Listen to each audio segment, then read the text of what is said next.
किस्मत में कोई रंग क्या धानी भी लिखा है, किस्मत में कोई रंग क्या धानी भी लिखा है, बस हर्फ ही लिखे हैं कि मानी भी लिखा है।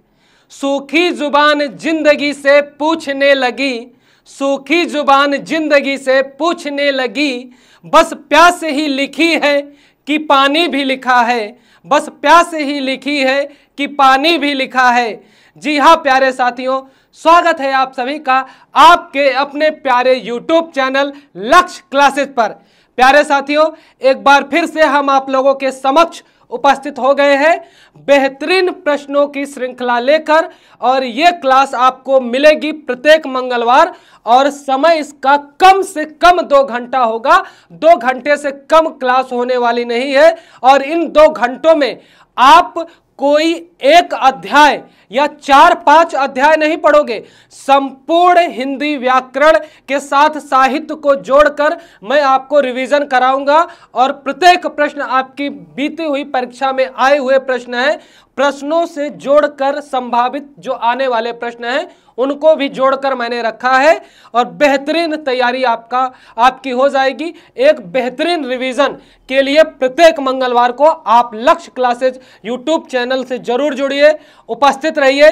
वीडियो को ज्यादा से ज्यादा शेयर कर दीजिए, क्योंकि आज मैं बिल्कुल जल्दबाजी करने वाला हूं ही नहीं, आराम से चलूंगा, व्यवस्थित ढंग से चलूंगा। समय भी पर्याप्त है और मैटर भी अपने पास पर्याप्त है, सारा का सारा रिवीजन हो जाएगा। एक बार हम थंबनेल पे ध्यान देते हैं, लिखा क्या गया है, यूपीएससी भर्ती सामान्य हिंदी। भैया अगर सामान्य लिखा है तो सामान्य लिख देने से बातें सामान्य नहीं हो जाती, सामान्य से और विशेष बातें बन जाती हैं। और सामान्य हिंदी आपका जो सिलेबस है वो विशेष हिंदी मेरे अनुसार हो जाता है। और कब आएगी ये क्लास? प्रत्येक मंगलवार रात 8 बजे। मैराथन प्रश्नों की संख्या पर ध्यान दीजिए ही ना, कि आप कितना अध्याय अपनी पकड़ में कर लेते हो, ये महत्व रखता है। और एग्जाम की खोपड़ी में छेद कर देंगे, एग्जाम की खोपड़ी में छेद करके नंबर को हम निकाल लेंगे।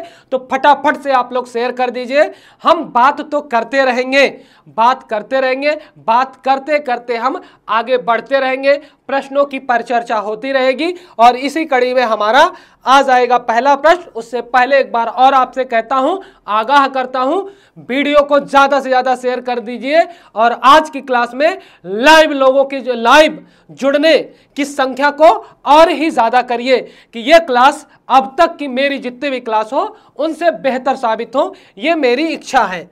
तो प्यारे साथियों, यह आपका पहला प्रश्न आ गया, जल्दबाजी बिल्कुल नहीं।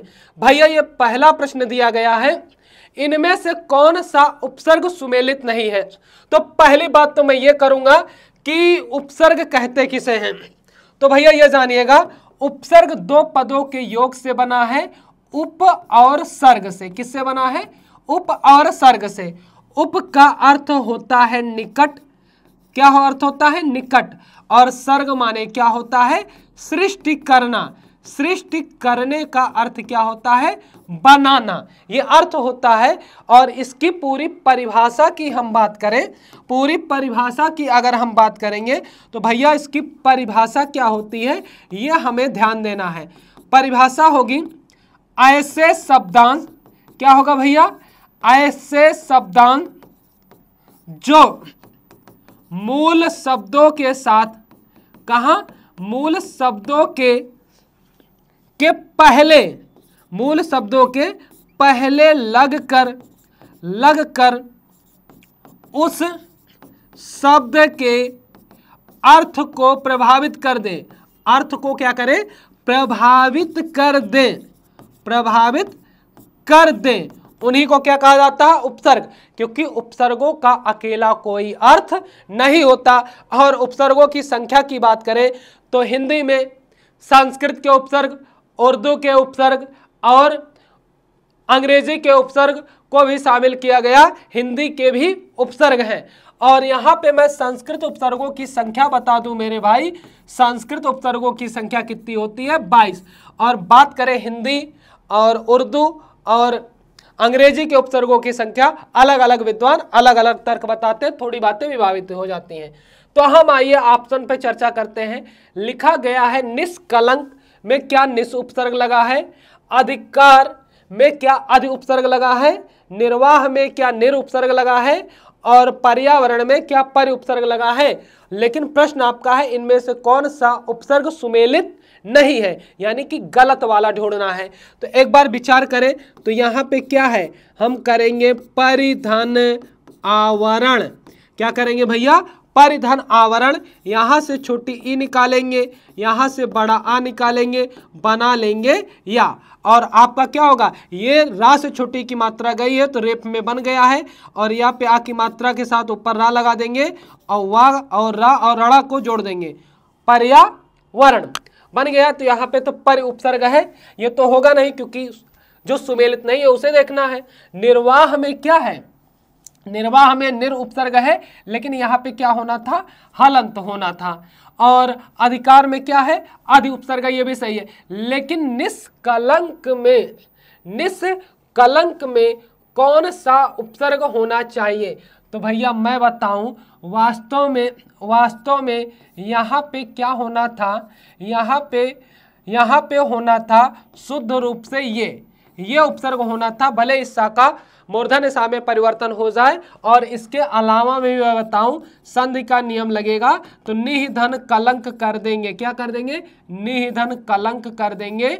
आपका शब्द क्या बन जाएगा, इस विसर्ग का मूर्धन्य सा में परिवर्तन हो जाएगा और बन जाएगा आपका शब्द निष्कलंक। तो ए वाला विकल्प आपका सही होगा, बिल्कुल संशय में ना पड़िए भैया। चलिए आगे बढ़ते हैं हम अगले प्रश्न पर। अगला प्रश्न हमारा आ जाता है, प्रत्येक शब्द का संधि विच्छेद कौन सा है। तो ये बताओ, प्रत्येक शब्द क्या होगा, प्रतिधन यक होगा या प्रतिधन एक होगा या प्रतिधन एक होगा, प्रतिधन इक होगा। तो पहली बात तो संधि जानिए, संधि किसे कहते हैं, संधि कहते हैं दो वर्णों के मेल से होने वाले विकार को संधि कहते हैं। तो यहाँ पे क्या हुआ भैया, सी वाले विकल्प पे हम गौर करेंगे। यहाँ से हम छोटी ई निकालेंगे, यहाँ से ए निकालेंगे, यहाँ से ए निकालेंगे, दोनों मिलकर क्या बन गए, ये बन गए। और ये प्रक्रिया किस में आती है, यण संधि में। और यण किस संधि का भेद है, यण स्वर संधि का भेद है। तो यहाँ पे सी वाला ऑप्शन सही होगा, प्रतिधन एक बराबर प्रत्येक।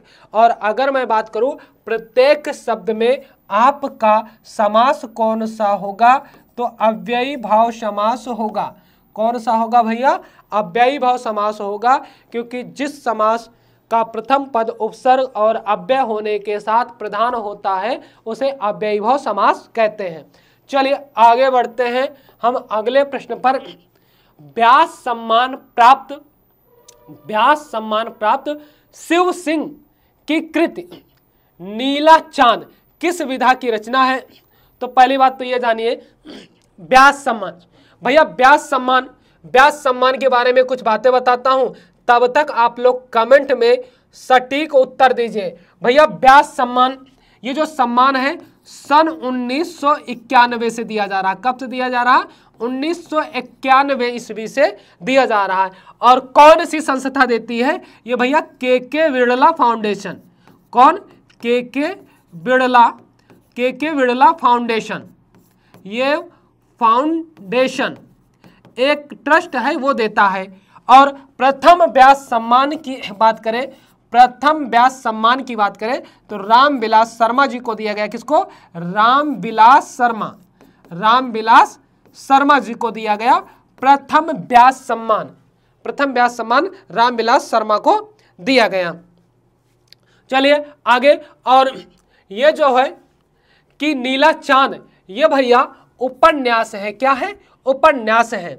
उपन्यास है, ये महाकाव्य आत्मकथा और नाटक नहीं है, ये उपन्यास विधा की रचना है। बात क्लियर है। चलिए आगे बढ़ते हैं। अगला आ गया, छंद की दृष्टि से गणों की संख्या कितनी है। तो पहली बात छंद जानिएगा, छंद शब्द की उत्पत्ति छंदा या छंदस से हुई। किससे हुई, छंदा या छंदस से हुई है। छंदा या छंदस से हुई है। आप ध्यान दीजिएगा। अब यहां पे हम लिखें, क्या लिखे भैया, छंदा या छंदस। तो यहां पे गौर करने वाली बात होगी, हाँ, छंदः या छंदस, इन शब्दों से छंद शब्द की उत्पत्ति हुई है और इसका अर्थ होता है आच्छादित करने वाला। क्या होता है भैया, आच्छादित, आच्छादित करने वाला, आच्छादित करने वाला। बात क्लियर है? यानी कि ऐसी पंक्तियां जो तुक से, लय से, अपने निश्चित क्रम से किसी को प्रभावित कर दे, उनको छंद कहते हैं। अब उनके गणों की बात की जाए, क्या 9 गण होते हैं, 4 होते हैं, 8 होंगे कि 16? भैया 8 गण होंगे और गणों को हम वर्णिक छंदों में पढ़ते हैं। कहाँ पे? वर्णिक छंदों में। एक सूत्र है, या माता राज भान सलगह, या माता राजभान सलगह सूत्र से हम 8 गणों का निर्धारण करते हैं।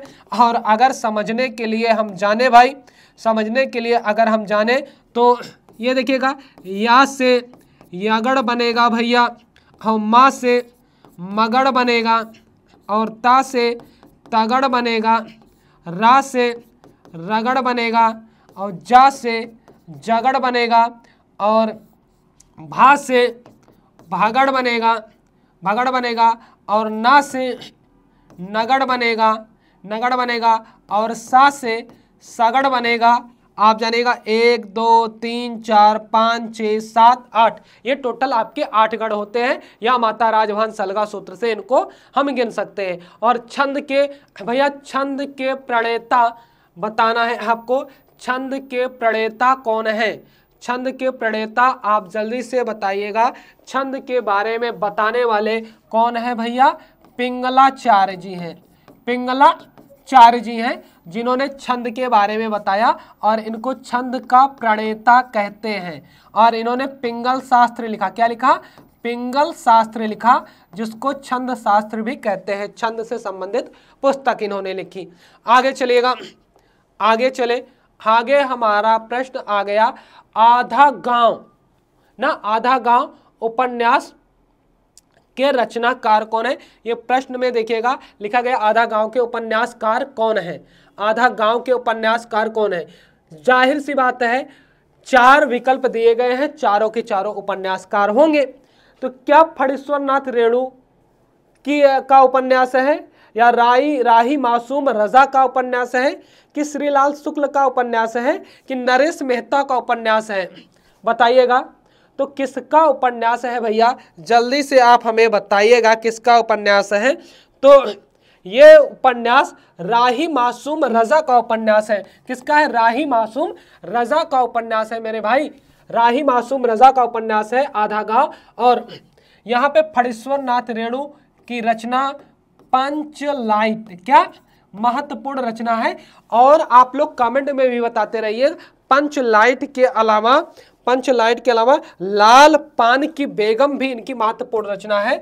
याद कर लीजिएगा, लाल पान की बेगम, लाल पान की बेगम।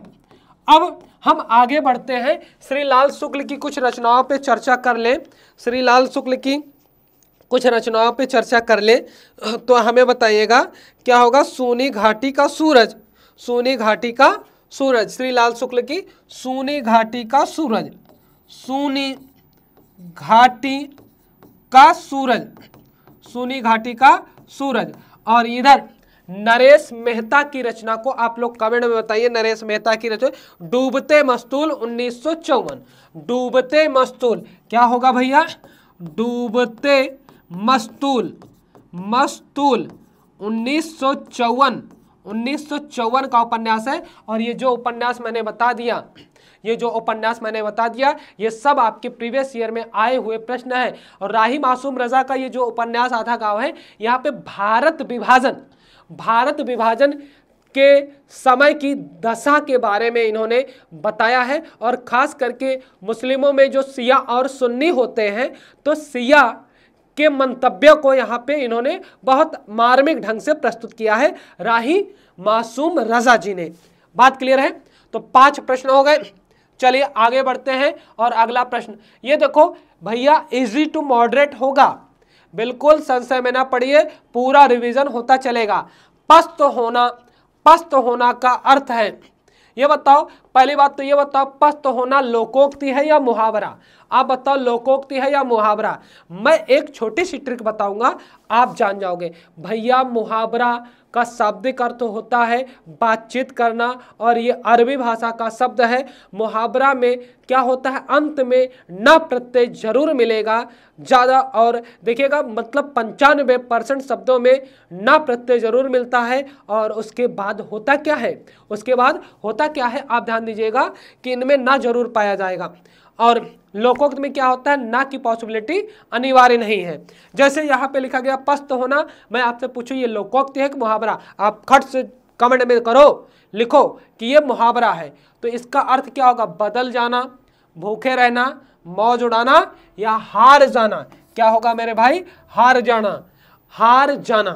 बात क्लियर है? चलिए आगे चलते हैं अगले प्रश्न पर। स्वच्छता का विलोम शब्द कौन सा है? ये तो एकदम में सरल है। स्वच्छता का विलोम शब्द क्या होगा, जल्दी से बताइएगा। स्वच्छता का विलोम, क्या विस्वच्छता होगा? बिल्कुल नहीं। शुद्धता होगा? नहीं होगा। असाध्य होगा? नहीं होगा। अस्वच्छता होगा? क्या होगा, अस्वच्छता होगा। एक बात गौर करिएगा, संज्ञा का विलोम संज्ञा, सर्वनाम का विलोम सर्वनाम, विशेषण का विलोम विशेषण, क्रिया का विलोम क्रिया, और अव्यय का विलोम अव्यय होता है। तो मैं एक बात और बता दूं, उपसर्ग और प्रत्यय लगाओ और क्या पाओ, विशेषण पाओ। तो यहाँ पे स्वच्छता का अस्वच्छता हो गया, स्वच्छ का अस्वच्छ होता, स्वच्छ का क्या होता, अस्वच्छ होता। और असाध्य का विलोम क्या होगा, साध्य होगा। असाध्य का विलोम साध्य होगा। शुद्धता का विलोम अशुद्धता होगा, शुद्धता होगा। शुद्धता का विलोम अशुद्धता होगा, बिल्कुल सही। चले आगे बढ़े भैया। चलिए अगला प्रश्न आपका आता है, बहुत बढ़िया, वर्णमाला से ये प्रश्न है, का वर्ग में घोष व्यंजन वर्ण कितने हैं? अब बताइएगा। पहली बात तो ये जानिएगा हिंदी में कुल 52 वर्ण थे, अब 53 वर्ण माने गए। अब का वर्ग में पूछा है कि व्यंजन का वर्ग में घोष व्यंजन वर्ण कितने हैं। तो पहले हम का वर्ग को ही लिख लेते हैं। हम लिखते हैं का, हलंत के साथ लिखेंगे, हम लिखेंगे खा, और गा के अलावा घा के अलावा इंग्या। तो अभी बताइए, ये सारे के सारे कंठ हैं, यानी कि इनका उच्चारण कहाँ से होता है? कहोगे गुरुजी कंठ से होता है। कहाँ से होता है भैया? कंठ से होता है। और ये पहला वर्ग है, ये दूसरा है, ये तीसरा, ये चौथा, ये पांचवा, क्योंकि प्रत्येक में 5-5 अक्षर होते हैं। और आपसे पूछा का वर्ग में घोष व्यंजन कितने हैं? घोष और सघोष एक होते हैं, अघोष अलग होता है। तो ये हर वर्ग का पहला और दूसरा क्या होता है? अघोष होता है। क्या होता है? अघोष होता है।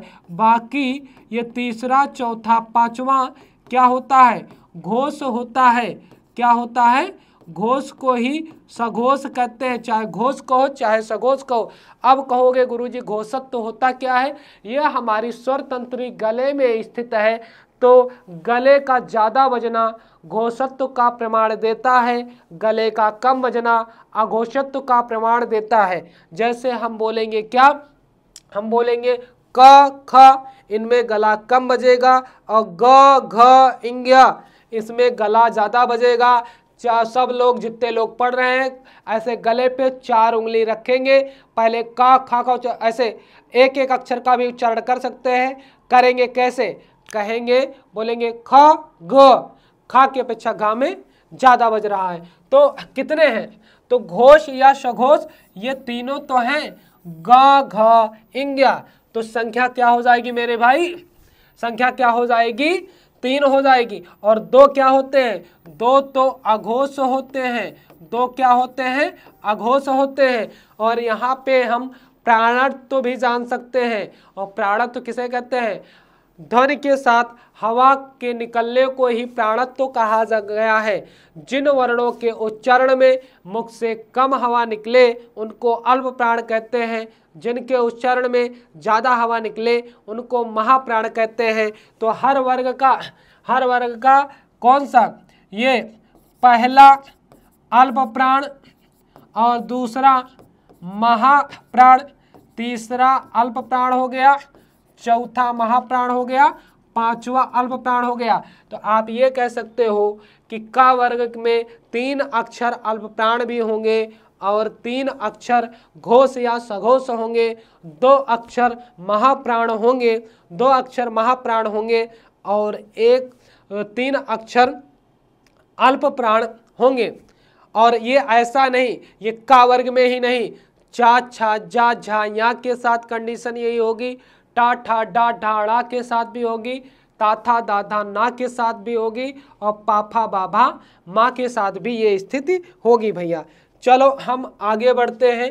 अगला प्रश्न हमारा आता है और अगले प्रश्न पर हम चलते हैं। अगला आ गया, ये देखो, ये तो लोगों को दर्द दे जाता है, लेकिन आपकी दर्द की दवा मैं बनूंगा, क्योंकि एकदम आनंदित होकर पढ़िए, क्योंकि आप पढ़ किससे रहे हो? आपको पढ़ाने वाले जो सर हैं, हिंदी पढ़ा रहे हैं, उनका ही नाम आनंद है। तो आनंद के साथ आनंदित होकर पढ़िए, बिल्कुल संशय में ना पढ़िए। तो निर्देश दिया गया है 9 से 13 अनुच्छेद पढ़कर दिए गए सवालों के सही जवाब चुनिए। तो एक काम करेंगे, आज हम पैराग्राफ पढ़ते हुए चलेंगे और पैराग्राफ पढ़ते हुए क्या करेंगे? पैराग्राफ में उपसर्ग, प्रत्यय, संधि, समास जो भी मैं मौखिक बता पाऊंगा आप जानते चलिएगा, पढ़ते चलिएगा, बिल्कुल आराम से पढ़ेंगे। पहली लाइन चलूंगा। हरे पौधों में होने वाली प्रकाश संश्लेषण की क्रिया पौधों एवं अन्य जीवित प्राणियों के लिए एक बहुत ही महत्वपूर्ण क्रिया है, एक बहुत ही महत्वपूर्ण क्रिया है। इस क्रिया में पौधे सूर्य के प्रकाशीय ऊर्जा को रासायनिक ऊर्जा में परिवर्तित कर देते हैं तथा CO2 पानी जैसे साधारण पदार्थों से जटिल कार्बन, क्या भैया? जटिल कार्बन यौगिक कार्बोहाइड्रेट्स बन जाते हैं। यहां तक बातें हो गई। फिर आगे पढ़िएगा। इन कार्बोहाइड्रेट्स द्वारा ही मनुष्य एवं जीवित प्राणियों को भोजन प्राप्त होता है। इस प्रकार पौधे प्रकाश संश्लेषण की क्रिया द्वारा संपूर्ण प्राणी जगत के लिए भोजन व्यवस्था करते हैं। कार्बोहाइड्रेट्स, प्रोटीन एवं विटामिन आदि को प्राप्त करने के लिए विभिन्न फसलें उगाई जाती हैं। यहाँ तक बातें हो गई। फिर आगे देखिएगा। तथा इन सब पदार्थों का निर्माण प्रकाश संश्लेषण द्वारा ही होता है। रबड़, प्लास्टिक, तेल, सेल्यूलोज एवं कई औषधियां भी पौधों में प्रकाश संश्लेषण क्रिया में उत्पन्न होती हैं। हरे वृक्ष प्रकाश संश्लेषण की क्रिया में कार्बन डाइऑक्साइड को लेते हैं। किसको लेते हैं भाई? कार्बन डाइऑक्साइड को लेते हैं और ऑक्सीजन को निकालते हैं। इस प्रकार वातावरण को शुद्ध करते हैं। ऑक्सीजन सभी जंतुओं को सांस लेने के लिए अति आवश्यक है। पर्यावरण के संरक्षण के लिए भी इस क्रिया का बहुत महत्व है। मत्स्य पालन के लिए भी प्रकाश संश्लेषण का बहुत महत्व है। जब प्रकाश संश्लेषण की क्रिया धीमी हो जाती है, क्या हो जाती है भाई? धीमी हो जाती है, तो जल में कार्बन डाइऑक्साइड की मात्रा बढ़ जाती है। इसका 5 सीसी प्रति लीटर से अधिक होना मत्स्य पालन हेतु हानिकारक है। तो पहली बात तो यहाँ पे मैं कुछ बातों को इंडिकेट करूंगा मेरे भाई। अब कुछ बातों को इंडिकेट करूंगा, मैं चलूंगा सीधे से यहाँ पे कुछ चीज़ों को इंडिकेट करूंगा और आपसे पूछने का प्रयास करूंगा कि यहाँ पे चीज़ें हैं क्या। तो भैया हमें बता दीजिए, प्रकाशीय शब्द में कौन सा प्रत्यय है? प्रकाशीय शब्द में कौन सा प्रत्यय है? आपका उत्तर निकल के आएगा गुरुजी ईय प्रत्यय है। तो अगर ईय प्रत्यय है तो ईय प्रत्यय कौन सा प्रत्यय होगा? कृत प्रत्यय होगा कि तदित प्रत्यय होगा? आप कहिए कि गुरुजी जब क्रियार्थक शब्दों के अंत में प्रत्यय लगेगा तभी वो कृत प्रत्यय कहलाएगा, और क्रियार्थक शब्द है इसके लिए हम उसमें अन्य प्रत्यय को हटाकर ना प्रत्यय लगाएंगे। अगर वो क्रिया बना तो कृत प्रत्यय है, अन्यथा की अवस्था में वो क्या होगा? तदित प्रत्यय होगा। तो प्रकाश में ई प्रत्यय हटाकर हम ना प्रकाशना कोई क्रिया नहीं बनता, इसलिए कृत प्रत्यय नहीं होगा। कौन सा है? तदित प्रत्यय है। रासायनिक में कौन सा प्रत्यय है? कहोगे इक प्रत्यय है, और मूल शब्द यहाँ पे क्या है? रसायन है। क्या है? रासायन नहीं है, रसायन है। बहुत बढ़िया, आगे बढ़ते हैं। आगे हम चलते हैं जटिल कार्बन। हाँ, यौगिक में मूल शब्द क्या है मेरे भाई? योग है। योग में एक जुड़ा, यौगिक हो गया। फिर आगे हम चले जगत के लिए भोजन व्यवस्था करते। फिर आगे एक बहुत विशेष बात को इंडिकेट करने वाला हूं मैं, और आप लोग वहां पे बताइएगा। यहाँ पे कहीं पे महत्व लिखा है, तो महत्व की वर्तनी शुद्ध है कि अशुद्ध? आप ये बताइए, महत्व की वर्तनी शुद्ध है कि अशुद्ध है, ये बताइएगा। आप लोगों के कमेंट आने चाहिए। अगर अशुद्ध है तो शुद्ध क्या होगा ये भी बताइएगा, धैर्य रख के। तो मैं यहाँ पे जहाँ पे खाली स्थान है मैं बता दूं, ये जो ता है ये डबल आधा ता है, महत्व हो जाएगा। क्या हो जाएगा मेरे भाई? महत्व हो जाएगा। बात समझ में आई? महत्व हो जाएगा। अब इस आधार पे हमें प्रश्नों के उत्तर देने हैं। हम सीधे प्रश्नों के उत्तर को ढूंढने के लिए सजग होते हैं। पहला, अब देखो, पहला प्रश्न दिया गया, इस अनुच्छेद के लिए उपयुक्त शीर्षक क्या हो सकता है? तो आप बताइए, क्या कार्बोहाइड्रेट्स की उत्पत्ति, या प्रकाशीय ऊर्जा का महत्व, या प्राणी जगत की भोजन व्यवस्था, या प्रकाश संश्लेषण का महत्व? अब चारों में से पढ़ के बताइएगा, चारों चीजों को लेके चलिएगा। तो यहाँ पे हम पढ़ेंगे भैया, जिन शब्दों का दोहराव ज्यादा हो वही आपका शीर्षक बनेगा। तो 3-4 चीजें लेके चल सकते हैं नहीं? तो कहोगे गुरुजी एक बार प्रकाश संश्लेषण आया, मैंने भी कह दिया, चलो ठीक है, एक बार प्रकाश संश्लेषण बोला गया।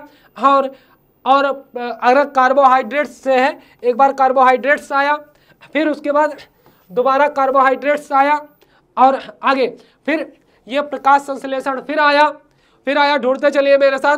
फिर ये कार्बोहाइड्रेट्स फिर आया, और उसके बाद ये प्रकाश संश्लेषण फिर आया, और आगे बढ़ते हैं। ये प्रकाश संश्लेषण फिर मिल गया हमें, फिर आगे प्रकाश संश्लेषण फिर आगे मिल गया हमें, फिर आगे चलते हैं, और आगे ऐसे आगे नजरों को दौड़ाते हुए चलते हैं, बिल्कुल जल्दी नहीं है हम ऐसे। ये देखिएगा, प्रकाश संश्लेषण एक बार हमें फिर मिल गया, फिर आगे एक बार ये और मिल गया, प्रकाश संश्लेषण और मिल गया भैया। फिर आगे हम करेंगे क्या? तो यहाँ पे हम कार्बोहाइड्रेट्स कितनी बार पाए? 2 बार पाए, 3 बार पाए। और प्रकाश संश्लेषण कितनी बार पाए? कहोगे गुरुजी एक बार यहाँ पा गए, ये 2 बार पा गए, ये हम 3 बार पा गए, ये 4 बार पा गए, ये 5 बार पा गए। प्रकाश संश्लेषण के बारे में कहा गया, प्रकाश संश्लेषण का महत्व आपका शीर्षक होगा मेरे भाई। तो क्या होगा? आप कह सकते हो कि इसका प्रकाश संश्लेषण का महत्व होगा। ये आपका सही और राइट उत्तर क्या होगा? प्रकाश संश्लेषण का महत्व होगा। क्लियर है? आगे अगला प्रश्न, प्रकाश संश्लेषण की क्रिया धीमी हो जाने पर पानी में किस रसायन की मात्रा बढ़ जाती है? तो ये तो साफ है कहा गया है। साफ है क्या कहा गया है भैया? यहाँ पे ये देखो, यहाँ पे क्या होता है, कहाँ पे ये कहा गया, इस क्रिया में पौधे सूर्य की प्रकाशीय ऊर्जा को रासायनिक ऊर्जा में परिवर्तित कर देते हैं तथा CO2 जैसे असाधारण पदार्थ, जटिल कार्बन, यौगिक कार्बोहाइड्रेट्स बन जाते हैं। तो यहाँ पे क्या होगा? आपका क्या होगा भाई? क्या होगा? क्या बढ़ेगा? कार्बन डाइऑक्साइड बढ़ेगा। क्या बढ़ेगा?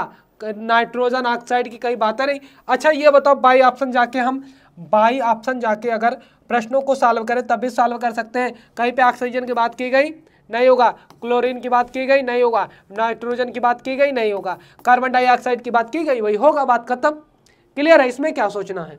चलो आगे, अगला है प्रकाश संश्लेषण किसके लिए महत्वपूर्ण है।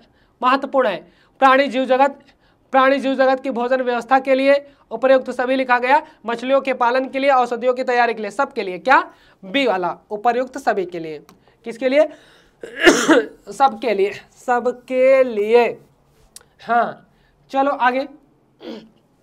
आगे मछलियों के पालन के लिए, हाँ ठीक है, उनको भी चाहिए, औषधियों की तैयारी के लिए, हाँ प्रकाश चाहिए, ठीक है। चलो आगे, प्रकाश संश्लेषण की क्रिया कहाँ होती है, हवा में, हरे पौधे में, मिट्टी में या पहाड़ में, कहाँ होती है, जल्दी से बताइए कहाँ होती है।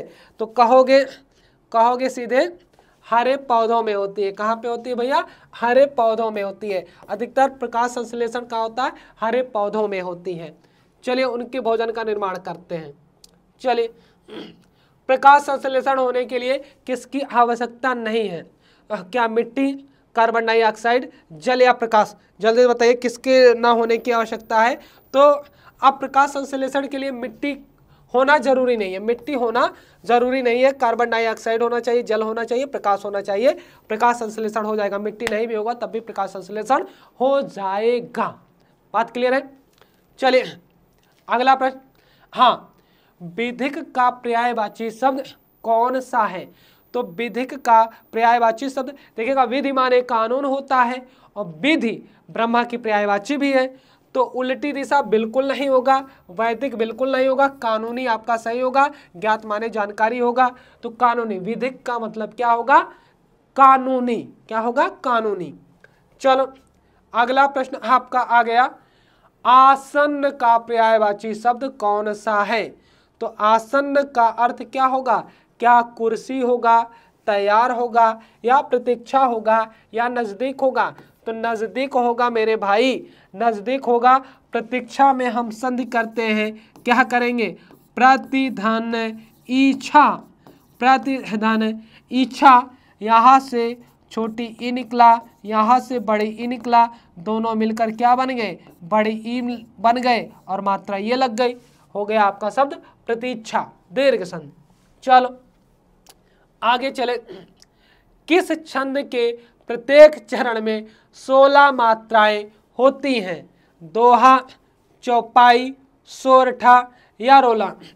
तो छंद के चौपाई में क्या होती है, चौपाई में होती है। कैसे, जैसे मैं बताऊं, ये होगा, जय हनुमान ज्ञान गुण सागर, जय कपीस तिहु लोक उजागर, राम दूत अतुलित बल धामा, अंजनी पुत्र पवन सुत नामा, महावीर विक्रम बजरंगी, कुमत निवार सुमत के संगी, कंचन वरन विराज सुवेशा, कानन कुंडल कुंचित केसा। तो ऐसे होंगे। तो आपका क्या होगा, पहली बात तो ये जानिएगा, 2 छंदों को छोड़कर, छप्पे कुंडलीय को छोड़कर 4 चरण होने चाहिए। कितने, 4 चरण। मैं मात्रा गिन के बता दूं, जैसे मैंने बताया, जय, क्या लिखा, जय हनुमान ज्ञान गुण सागर। हम यहाँ पे ये पहला चरण है, ये जिसपे छोटी मात्रा होगी उसको 1 गिनेंगे, जिसपे बड़ी मात्रा होगी उसे 2 गिनेंगे। तो क्या होगा यहाँ पे हम क्या कर सकते हैं, 1 2 3 4 5 6 7 8 9 10 11 12 13 14 15 16, ऐसे 16 मात्राएं हर पद में होंगी। तो उसको क्या कहेंगे, चौपाई। और चौपाई के अलावा एक भैया आता है चौपाई, ये ध्यान दीजिएगा, चौपाई नहीं, चौपाई में भी 4 चरण होते हैं और इसमें 15 मात्राएं होती हैं। यही पूछा गया प्रश्न है, चौपाई में 16 और चौपाई में 15। अब वीर गाथा काल में इस छंद का प्रयोग हुआ था। कब, वीर गाथा काल, यानी कि आदि काल में इस छंद का प्रयोग हमें मिलता है। एक नजर हम दौड़ाएंगे, और ये चौपाई कैसा छंद है, सममात्री, क्या है, सममात्रिक छंद है। बाकी और ये रोला भी आपका सममात्रिक छंद है। कैसा छंद है? सममात्रिक है।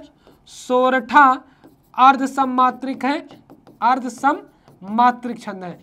सोरठा अर्ध सममात्रिक है और दोहा भी अर्ध सममात्रिक छंद है, अर्ध सममात्रिक छंद है। एक बार इनकी मात्राओं पे चर्चा कर लेते हैं, इनकी मात्राओं पे चर्चा कर लेते हैं। इसमें क्या होगा?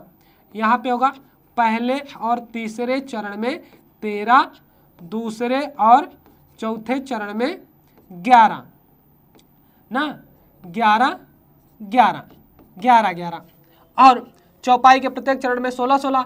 सोरठा में भी क्या होगा? पहले और तीसरे में, पहले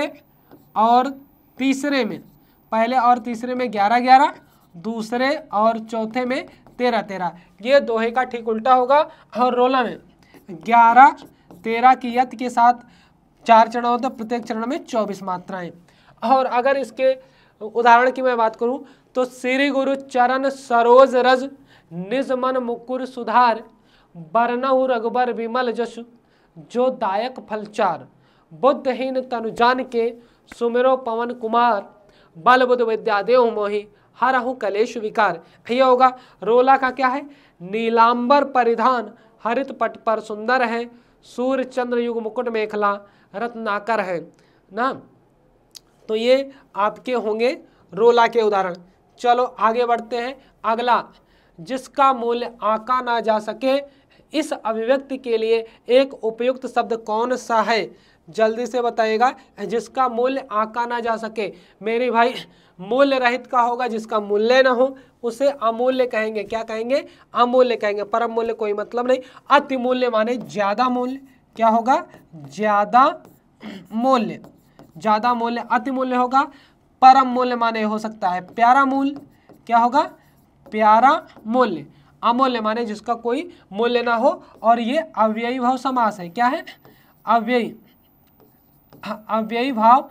अव्ययी भाव समास के अलावा इसमें नय तत्पुरुष भी होगा, नय तत्पुरुष भी होगा। बात समझ में आई? नय तत्पुरुष भी होगा। और अमूल्य शब्द वास्तव में क्या है? विशेषण है। क्या है? विशेषण है। चलो अगले प्रश्न पर चलते हैं। पुत्र शब्द का स्त्रीलिंग रूप कौन सा है? पहली बात तो यह जानिए कि लिंग व्याकरण में किसका बोध कराते हैं। लिंग व्याकरण में किसका बोध कराते हैं, यह हमारे लिए समझने का विषय है। समझने का विषय है। तो लिंग भैया जाति का बोध कराते हैं। और किसकी जाति का? व्यक्ति या वस्तु की जाति का।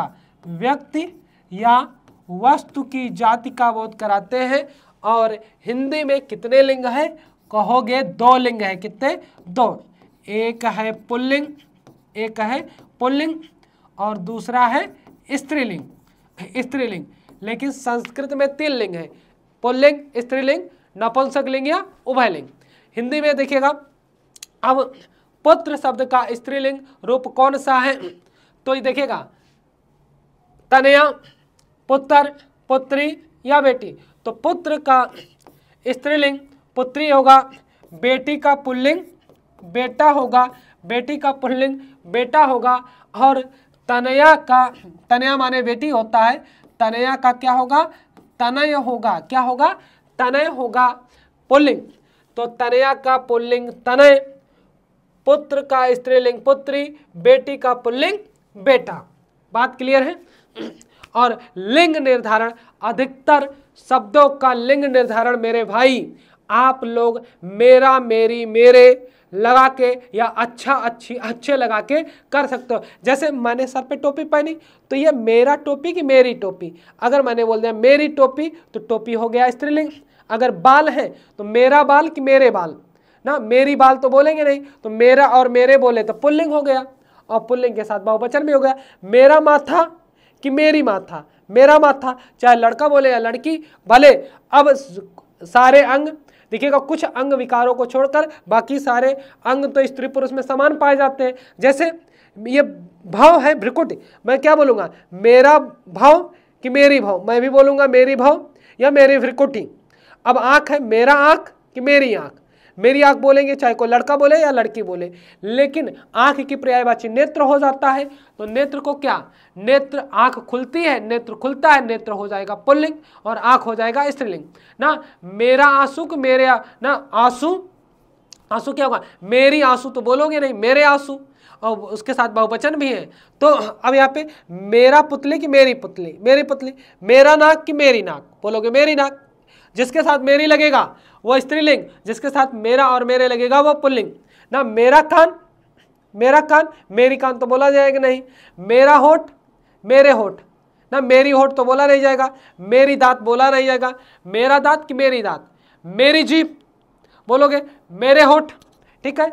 मेरी दाढ़ी है ना, जबकि दाढ़ी पुरुषों में पाया जाता है, लेकिन मेरा दाढ़ी नहीं, मेरी दाढ़ी ना। मेरा चेहरा, तो चेहरा लड़का और लड़की दोनों में होता है। मेरा कंठ, मेरा गला, लेकिन गर्दन बोल दिया जाएगा, मेरी गर्दन। मेरा कंधा, मेरी बाह, मेरी भुजा ना, मेरी कोहनी, और मेरा कलाई की मेरी कलाई, मेरी कलाई। मेरा अंगूठा कि मेरी अंगूठे, मेरा अंगूठा ना। मेरी उंगली या मेरी अंगुली, मेरी हड्डी, मेरा नस की मेरी नस ना। मेरा सीना कि मेरी सीना, मेरा सीना बोलेगा सभी लोग। अब देखिएगा, अगर सीने को छाती बोलेंगे, मेरा छाती कि मेरी छाती, चाहे पुरुष बोले या स्त्री बोलेगा, छाती सीना दोनों को बोला जा सकता है, बोलते भी ये लोग। अब यहाँ पे देखिएगा, मेरा पीठ कि मेरी पीठ, चाहे लड़का और लड़की मेरी पीठ बोलेगा। मेरा पेट, मेरा पैर, मेरी जांग, जांग को बोलेंगे मेरी जांग ना। मेरा नाखून या मेरा नख, बात समझ में आ गई। तो ये इसका निर्धारण कर सकेंगे हम। चलिए आगे बढ़े। अब आ गया मजा, लहंदा ना, लहंदा, भाषा का विकास अपभ्रंश के किस रूप से हुआ है। पहली बात तो यही जानिए कि जो आपका भाषा का विकास है मेरे भाई, भाषा का विकास है तो अपभ्रंश को भाई 7 भागों में बांटा गया, 7 भागों में बांटा गया। जैसे हम मागधी की बात करें, मागधी, और इन्हीं 7 अपभ्रंशों से 5 उपभाषा, जिनसे 18 बोलियों का जन्म हुआ और 8 भाषा का भी जन्म इनसे हुआ है। तो पहले जो ऑप्शन में लिखे हैं उनका विभाजन कर देता हूं। जैसे नागर, नागर तो लिपि के अंतर्गत आएगा। नागर क्या है मेरे भाई, नागर लिपि के अंतर्गत आएगा, आगे आएगा, इसका कोई मतलब नहीं है। हम मागधी से विभाजन करें, अगर मागधी से विभाजन करें तो यहाँ पे आएगा क्या, असमिया, क्या आएगा, असमिया आएगा पूरे असम राज्य में। ओडिया क्या आएगा, ओडिया पूरे उड़ीसा में। और भैया क्या, बांग्ला ना, पूरे पश्चिम बंगाल पे। और पुरानी बांग्ला को ब्रजबुली कहते हैं। क्या कहते हैं, ब्रजबुली कहते हैं, पुरानी बांग्ला को ब्रजबुली कहते हैं। और इसके अलावा बिहारी हिंदी, क्या भैया, बिहारी हिंदी भी इसके अंतर्गत आएगी। और बिहारी हिंदी से हम क्या करेंगे, एक नया काम करेंगे। और नया काम क्या है, हम इसका कर देंगे भाई, हम इसका कर देंगे विभाजन। और क्या विभाजन करेंगे, वो सोचने वाली बात होगी। विभाजन हम करेंगे, यहाँ पे हाँ 3 बोलियाँ आएंगी, मैथिली, क्या आएंगी, मैथिली और मगही, मगही के अलावा भोजपुरी, क्या आएगा भैया, भोजपुरी। और अब यहाँ पे सौरसेनी फंसा है, सौरसेनी फंसा है, तो सौरसेनी के लिए हम एक नई बात रखेंगे। सौरसेनी से हमारा आ जाएगा गुजराती, पूरे गुजरात में। और गुजराती के अलावा यहाँ पे पश्चिमी हिंदी, कहाँ पे, पश्चिमी हिंदी के अलावा राजस्थानी हिंदी, कहाँ पे आएगा, राजस्थानी हिंदी। तो अब पश्चिमी हिंदी है, तो पश्चिमी हिंदी से हम विभाजन कर देते हैं, पश्चिमी हिंदी से यहाँ पे ले जाके रख देते हैं। तो क्या आ जाएगा, हमारा आएगा हरियाणवी, क्या आएगा भैया, हरियाणवी, पूरे हरियाणा राज्य, दिल्ली देहात। और इसे बांगरू भी कहते हैं, क्या कहते हैं, बांगरू भी कहते हैं। भैया आएगा क्या, कन्नौजी, क्या आएगा, कन्नौजी, पूरे कन्नौज और उसके पास पड़ोस के जिले। फिर आएगा क्या, बुंदेली, क्या आएगा, बुंदेली, झांसी, हमीरपुर, जालौन। फिर और कन्नौज जिले में, कन्नौज का पुराना नाम कानिकुब्ज है और इत्र नगरी भी कहते हैं। अब यहाँ पे आ जाएगा हमारा ब्रज भाषा, और ब्रज भाषा को अंतर्वेदी भाषा भी कहते हैं। क्या कहते हैं? अंतर्वेदी भाषा, अंतर्वेदी। और किसने कहा? ग्रियर्सन महोदय ने कहा। और रीतिकाल की भाषा है ये, रीतिकाल की भाषा के रूप में भी इसको माना जाता है। और इसके बाद अपनी प्यारी आ गई खड़ी बोली। क्या आ गया? खड़ी बोली। खड़ी बोली का पुराना नाम कौरवी। ये महत्वपूर्ण है। राहुल सांकृत्यान महोदय ने कहा अब हम राजस्थानी पे चर्चा पर चर्चा करें और राजस्थानी पे खींचे। राजस्थानी से क्या आएगा? मारवाड़ी। क्या आएगा? मारवाड़ी, मेवाती, मेवाती और मालवी। क्या आएगा? मालवी। मालवी के अलावा हमारा आएगा जयपुरिया। हो रहा है अच्छा रिवीजन। जयपुरियों को ही ढूंढाली, ढूंढाली, ढूंढाली बोली कहते हैं, ढूंढाली बोली। और इसी की एक उपबोली है हड़ौती। क्या है? हड़ौती, हड़ौती, हड़ौती इसकी उपबोली है। ये हो गया। और पैसाची अपभ्रंश से भैया यहाँ पे ध्यान दीजिएगा, एक तो निकला पंजाबी, पंजाबी, और पंजाबी के अलावा लहंदा। ये जो लिखा है लहंदा, और सी वाला विकल्प इज द राइट होगा। सी वाला विकल्प आपका सही होगा। ये चीजें देख लो, समझ लो। आई बात समझ में कि नहीं?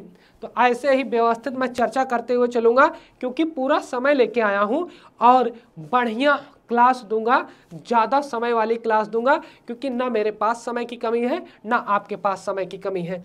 चलो आगे बढ़ते हैं। अगला प्रश्न, ये पाली का प्रयोग किस धर्म ग्रंथों में हुआ है? यहाँ पे भी मैं विस्तृत चर्चा मेरे भाई कर सकता हूँ। पाली तो क्या जैन धर्म ग्रंथ लिखा गया, बौद्ध धर्म ग्रंथ लिखा गया, या सिख धर्म ग्रंथ लिखा गया, या वैदिक धर्म, किस धर्म ग्रंथों में इसका प्रयोग हुआ? तो मैं भैया जानकारी के लिए बता दूं, यहाँ पे जानिएगा, यहाँ पे जानिएगा कि बौद्ध धर्म में पाली का प्रयोग हुआ। पाली के बारे में जानिएगा, पाली कैसे बना है? पा और ली से, पा और ली से, जिसका अर्थ होता है मेरे भाई, जिसका अर्थ होता है रक्षा करने वाली भाषा, रक्षा करने वाली, रक्षा करने वाली भाषा। और इसे भारत की प्रथम जन भाषा क्या कहते हैं? इसे भारत की प्रथम जन भाषा या देसी भाषा, प्रथम जन भाषा या देसी भाषा भी कहा जाता है। और बौद्ध धर्म ग्रंथों की रचना हुई, जिसमें क्या आता है आपका? यही त्रिपिटक तो ही तो आएगा। त्रिपिटक में क्या क्या आएंगे? त्रिपिटक में बोलो भाई क्या क्या आएंगे? कहोगे क्या आएंगे? सुत्त पिटक। क्या आएंगे? सुत्त पिटक ना, विनय पिटक और अभिधम्म पिटक। क्या हो जाएगा? अभिधम्म पिटक, ये आ जाएंगे। अब भैया हम बात करें जैन धर्म लिखा गया प्राकृत में। किसमें? प्राकृत में। और रचनाएं क्या है? और प्राकृत को क्या कहा जाता है? मलेच्छों की भाषा, मलेच्छों की भाषा कहा जाता है। क्या कहा जाता है? मलेच्छों की भाषा। और उसके अलावा भगवती सूत्र। क्या भैया? भगवती सूत्र और कल्प सूत्र, भगवती सूत्र और कल्प सूत्र, ये है भगवती सूत्र और कल्प सूत्र। और सिख धर्म तो ये तो किस में लिखा गया? पंजाबी। और इसकी लिपि क्या है? गुरमुखी इसकी लिपि है। और वैदिक में क्या लिखेगा? संपूर्ण सनातन धर्म ग्रंथ, सनातन धर्म ग्रंथ, जिसे हिंदू धर्म ग्रंथ भी कहते हैं। हिंदू धर्म ग्रंथ, बात क्लियर? हिंदू धर्म ग्रंथ कहते हैं। बात क्लियर हुई? ये पूरी बातें आपकी हो गई। चलिए आगे चलते हैं अगले प्रश्न पर। अगला प्रश्न, अन्न जल शब्द में कौन सा समास है? पहली बात तो ये जानिएगा, समास शब्द का अर्थ क्या जानेंगे? अरे वीडियो को शेयर कर दीजिए, क्योंकि आपका क्विक रिवीजन हो रहा है। पूरी बातें आप कमेंट में बातों को पूछो, मैं बताऊंगा भैया। तो आगे, समास का अर्थ होता है संक्षेप। क्या होता है? संक्षेप या संक्षिप्त। क्या होता है? संक्षेप या संक्षिप्त, यानी पदों को, परस्पर पदों को जोड़कर एक नया शब्द बना देना ही समास कहलाता है। तो समास के 6 भेद होते हैं, बाहुव्रीहि, अव्ययी भाव, द्विगु, द्वंद्व दिया है, कर्मधारय, तत्पुरुष और भेद होते हैं। तो अन्न जल, जब दो पदों में परस्पर विरोध होता है, परस्पर विरोध होता है तो उसे क्या कहते हैं? उसे क्या कहते हैं? उसे हम कह पाएंगे द्वंद्व समास। क्या कहेंगे? द्वंद्व समास, क्योंकि अन्न जल में परस्पर विरोध है और दोनों पद प्रधान न होकर किसी अन्य की विशेषता बताए। बाहुव्रीहि, प्रथम पद उपसर्ग अव्यय होने के साथ प्रधान हो, अव्ययी भाव, और प्रथम शब्द संख्यावाची हो तो द्विगु समास। क्या होगा? द्विगु समास। बाहुव्रीहि में हम जैसे लिख देते हैं चक्रपाणि। क्या लिख देते हैं? चक्रपाणि। चक्र है पाणी में जिसके पौराणिक पात्र सभी आ जाएंगे। और अव्ययी भाव में क्या लिखेंगे? आमरण। क्या लिखेंगे? आमरण। और द्विगु में क्या लिखेंगे? द्विगु में क्या लिखेंगे? हम लिखेंगे चौराहा। क्या लिखेंगे? चौराहा। तो ये आ जाएगा 4 राहों का समाहार। ठीक है, चलो आगे बढ़ते हैं। अगला, इनमें से कौन सा वर्ण अघोष महाप्राण है? तो हर वर्ग का कौन सा अक्षर भैया? हर वर्ग का कौन सा अक्षर, हर वर्ग का कौन सा अक्षर अघोष होता है?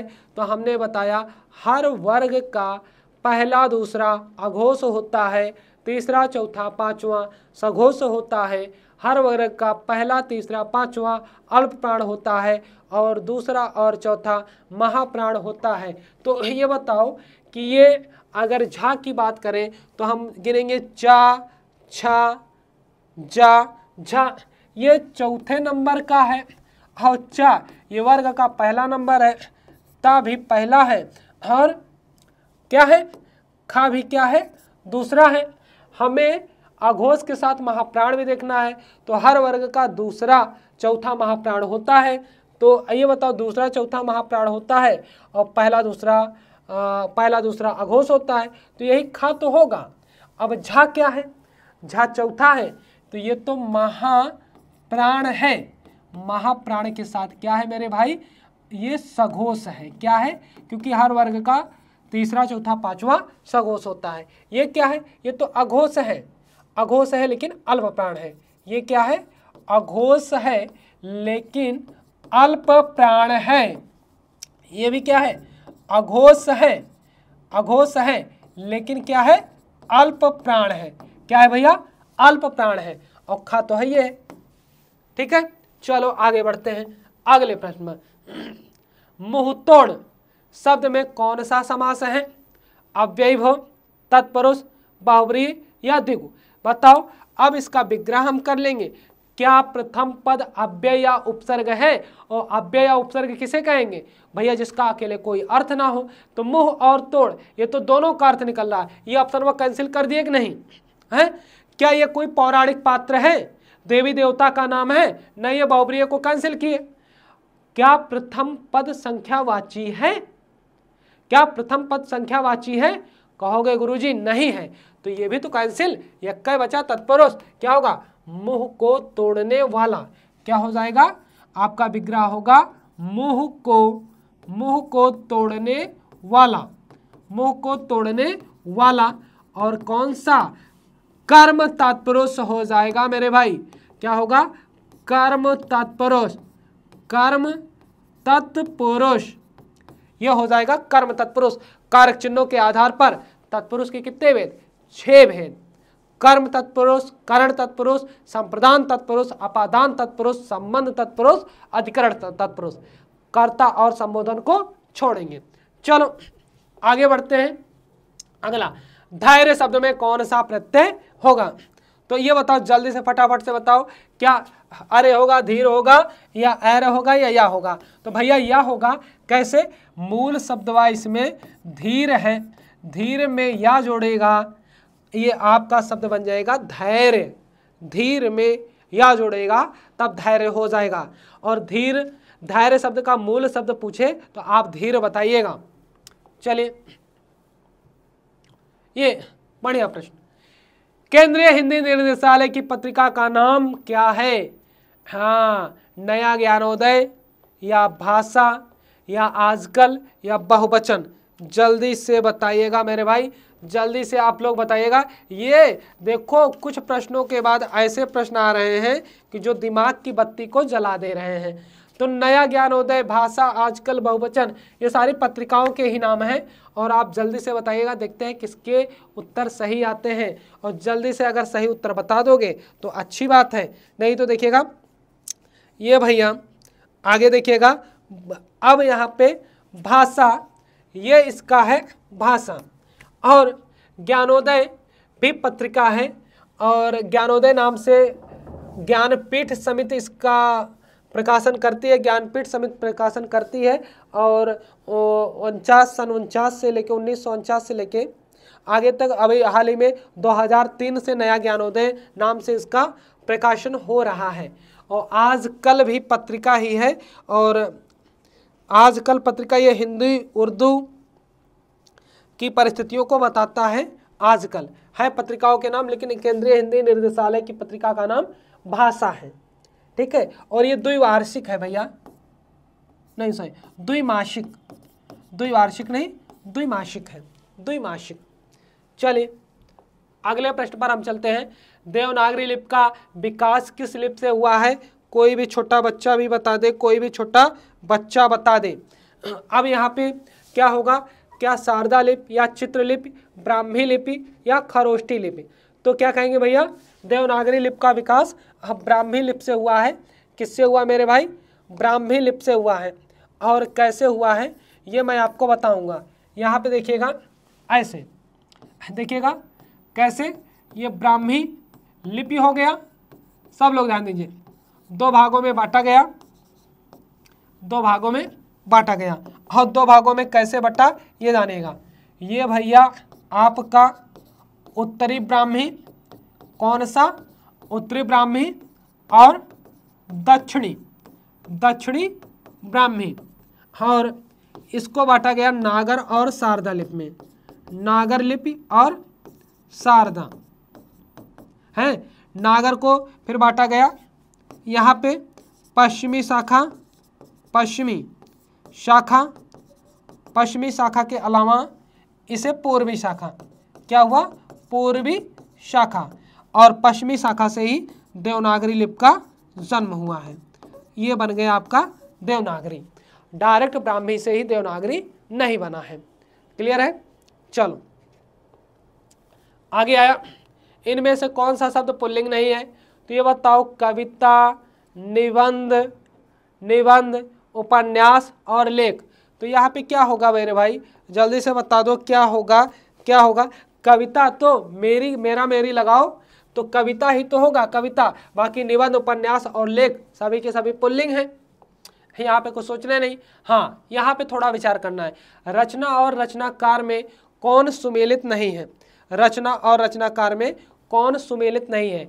अमृत और विष क्या यशपाल की है? ना। ये लड़की कृष्णा शोभती की, ये तो है, ये त्यागपत्र जैनेन्द्र की है, राग दरबारी श्रीलाल शुक्ल की है। और यही वाला आपका गलत होगा। तो अमृत और विष किसका है? अमृतलाल नागर का। किसका है? अमृतलाल नागर। और यशपाल की एक रचना झूठा सच। क्या भैया? झूठा सच। ये याद रखिएगा, झूठा सच, ये महत्वपूर्ण रचना है। झूठा सच याद रखिएगा, कभी भूलिएगा नहीं। झूठा सच को बिल्कुल नहीं भूलिएगा, कभी जीवन में ना भूलिएगा। और आगे त्यागपत्र जैनेन्द्र कुमार की महत्वपूर्ण रचना है। और परख भी है, सुनीता भी है, राग दरबारी श्रीलाल शुक्ल की रचना। चलिए, निर्विवाद शब्द का संधि विच्छेद कौन सा है? निर्विवाद। तो ये देखिएगा, क्या निर्धन विवाद होगा? बिल्कुल नहीं होगा। निर्वाधनवाद होगा? बिल्कुल नहीं होगा। निधनवाद ये होगा, क्योंकि विसर्ग का रेफरा में परिवर्तन। चलिए आगे है भैया, हिंदी के विकास के लिए प्रधानमंत्री की अध्यक्षता में गठित सर्वोच्च समिति कौन सी है? संसदीय राजभाषा समिति, विश्व हिंदी सचिवालय, केंद्रीय हिंदी समिति, केंद्रीय हिंदी निदेशालय। क्योंकि समिति की बात हुई है तो आप ऐसे ही आप यहाँ पे, अब ये तो एकदम बिल्कुल सरल प्रश्न था। अब हिंदी के विकास के लिए प्रधानमंत्री की अध्यक्षता में गठित सर्वोच्च समिति कौन सी है? अब संसदीय राजभाषा समिति कोई मतलब नहीं है, क्योंकि यहाँ पे संसदों का खेला होगा। विश्व हिंदी सचिवालय, इस ऑप्शन को आप तुरंत ही कैंसिल कर देते ना। अब केंद्रीय हिंदी निर्देशालय, ये तो स्थान है, ये बिल्कुल आपका फंसता क्या पे? संसदीय राजभाषा समिति। तो यहीं पे ये हो जाता, क्योंकि जहाँ पे सेंट्रल की बात होगी केंद्रीय हिंदी समिति। अगर हम संसदीय राजभाषा समिति की बात करें तो इसका कार्य क्या है? राजभाषा के उत्थान के लिए कार्य करना, दिशा निर्देश जारी करना, ये हो जाएगा। और विश्व हिंदी सचिवालय क्या करता है? हिंदी के प्रचार प्रसार की रूपरेखा को तय करता है, निर्धारित करता है विश्व स्तर पे। और यहाँ पे केंद्रीय हिंदी निर्देशालय ये शोध वगैरह करवाता है, शोध वगैरह हिंदी के संबंध में कराता है, रख रखाव कराता है। आगे, बहुमत का विलोम कौन सा है? जल्दी से बता दीजिएगा। बहुमत तो हार, भिन्न मत या अल्पमत, इसको तो सभी बता देंगे, इसको तो सभी बता सकते हो कि नहीं बता सकते हो? कह दो हाँ गुरुजी बता सकते हैं। बहुमत को क्या कहेंगे? अल्पमत। और जीत का हार, जीत का विलोम हार होगा। बस क्लियर है? चलो आगे बढ़ते हैं। अगला प्रश्न हमारा आ जाता है, ऐन वक्त शब्द में कौन सा उपसर्ग है? ऐन वक्त, भैया ये देखो खास है, ऐन है, ऐसा है, ये सब ऐसे कैंसिल होते चले जाते, ये हो जाता। और ये उर्दू का उपसर्ग है मेरे भाई। किसका? उर्दू का उपसर्ग है। किसका? उर्दू का। ऐन वक्त, ऐन मौका। चलो अनुच्छेद आ गया, ये बढ़िया है। चलो अब 33 से 37 पे चलेंगे। अनुच्छेद पढ़कर दिए गए सवालों के सही जवाब चुनिए। अब जल्दी से मेरे साथ पढ़ते हुए चलिए और जवाब देते हुए चलेंगे। भैया क्या आपको पता है कि विश्व में सबसे जटिल तंत्र आपके मस्तिष्क में ही स्थित है? यहाँ तक ये बातें हो गई। हाँ, मस्तिष्क में स्थित है। क्लियर है यहाँ तक? फिर आगे क्या है? आगे है शताब्दियों से मस्तिष्क ब्रेन की तुलना मनुष्य द्वारा बनाई गई विभिन्न मशीनों से की जा रही है। यह सब जानते हैं कि सबसे आधुनिक मशीन कंप्यूटर है, जिससे मस्तिष्क की तुलना की जाती है। ठीक है, कंप्यूटर की क्रिया बहुत ही तेज होती है, लेकिन उसके कार्य सीमित है, क्योंकि कंप्यूटर मनुष्य द्वारा ही दिए गए कार्यक्रम के अनुसार ही काम करता है। इस तरह कोई भी मशीन मस्तिष्क की बराबरी नहीं कर सकती। मस्तिष्क में असंख्य तंत्रिका कोशिकाएं, नर्व सेल जटिल रूप से जुड़ी रहती हैं, जिनके कारण इसको सूचना प्राप्त करने, मस्तिष्क में उनका संग्रह करने, स्थानांतरण करने तथा सूचनाओं को प्रोसेस करने और साथ नए नए विचार उत्पन्न करने की क्षमता मिलती है। वैज्ञानिक बुद्धिमान कंप्यूटर बनाने की जी तोड़ मेहनत कर रहे हैं, लेकिन यह अलग ही कहानी है। यदि हम मानव सभ्यता के इतिहास की ओर देखें तो पता चलता है कि माइंड और इसकी मानसिक प्रक्रिया सदैव से ही दार्शनिकों के बीच रोचक चर्चा किंतु मतभेद का विषय रही है। अभी कुछ ही समय पहले तक हम मस्तिष्क की प्रकृति के बारे में या शरीर से इसके संबंध में बहुत कुछ नहीं जानते थे। यहाँ तक कि मन, जिसे आध्यात्मिक माना जाता था, और मस्तिष्क, जिसे सांसारिक समझा जाता था, दोनों के बीच में संबंध के बारे में मतभेद था। ये बातें हो गई, हमने जर्नली पढ़ लिया। अब चलते हैं इसके प्रश्नों को सॉल्व करते हैं। मस्तिष्क में जटिल रूप से क्या जुड़ी रहती हैं? मशीन की क्षमताएं, तंत्रिका कोशिकाएं, बुद्धिमान कंप्यूटर प्रणालियां या मन की भावना। अब जल्दी से हमें कोई बता दे कि क्या होगा। एकदम सरल है, एकदम इजी है भाई। क्या होगा? तो यहाँ पे क्या हो जाएगा? तंत्रिका कोशिकाएं तो जुड़ी हैं, यही तो बात कही गई। अब हमें दोबारा पैराग्राफ पढ़ने की आवश्यकता ही नहीं है, हो गया दोबारा क्योंकि मशीन क्या मस्तिष्क में मशीन की क्षमताएं थोड़ी जुड़ी हैं? बिल्कुल नहीं। बुद्धिमान कंप्यूटर बिल्कुल नहीं। मन की भावनाएं बिल्कुल नहीं। बी वाला होगा। चलो आगे, किन दोनों के बीच संबंध के बारे में मतभेद था? मन और मनुष्य, वैज्ञानिक और कंप्यूटर, मन और मस्तिष्क, मनुष्य और कंप्यूटर। किस में मतभेद था? जल्दी बता दो मेरे भाई, जल्दी बता दो किस में मतभेद था। अब बता दो। मन और मस्तिष्क में ही मतभेद तो है। मन और मस्तिष्क में किसमें? मन और मस्तिष्क में मतभेद होता है भाई। ठीक है, चलो आगे चलते हैं। यहाँ पे जहाँ पे ज़्यादा समय नहीं लगाना वहाँ पे नहीं लगाएंगे। विश्व में सबसे जटिल समस्या कहाँ स्थित है? मशीन में, कंप्यूटर में, मन में या मस्तिष्क में? सीधा सीधा उत्तर मस्तिष्क की बात की गई, मस्तिष्क में। कहाँ पे भैया? मस्तिष्क में। क्लियर? चलो आगे। वैज्ञानिक की तुलना किससे की जाती है? नहीं सॉरी, मस्तिष्क की तुलना किससे की जाती है? तो वैज्ञानिकों से, मन से, कंप्यूटर से या विज्ञान से? अब बताओ किससे की जाती है? कहोगे गुरुजी कंप्यूटर से ही की जाएगी, क्योंकि कंप्यूटर मनुष्य द्वारा बनाया गया, लेकिन कंप्यूटर से ही उसकी तुलना की जाएगी। आप लोग वीडियो के अंत तक बने रहिए, पढ़ते रहिए, क्योंकि हारिए ना हिम्मत, बिसारिए को ना राम को। अब एक बात यहाँ पे बन जाती है, इस अनुच्छेद का उपयुक्त शीर्षक क्या हो सकता है?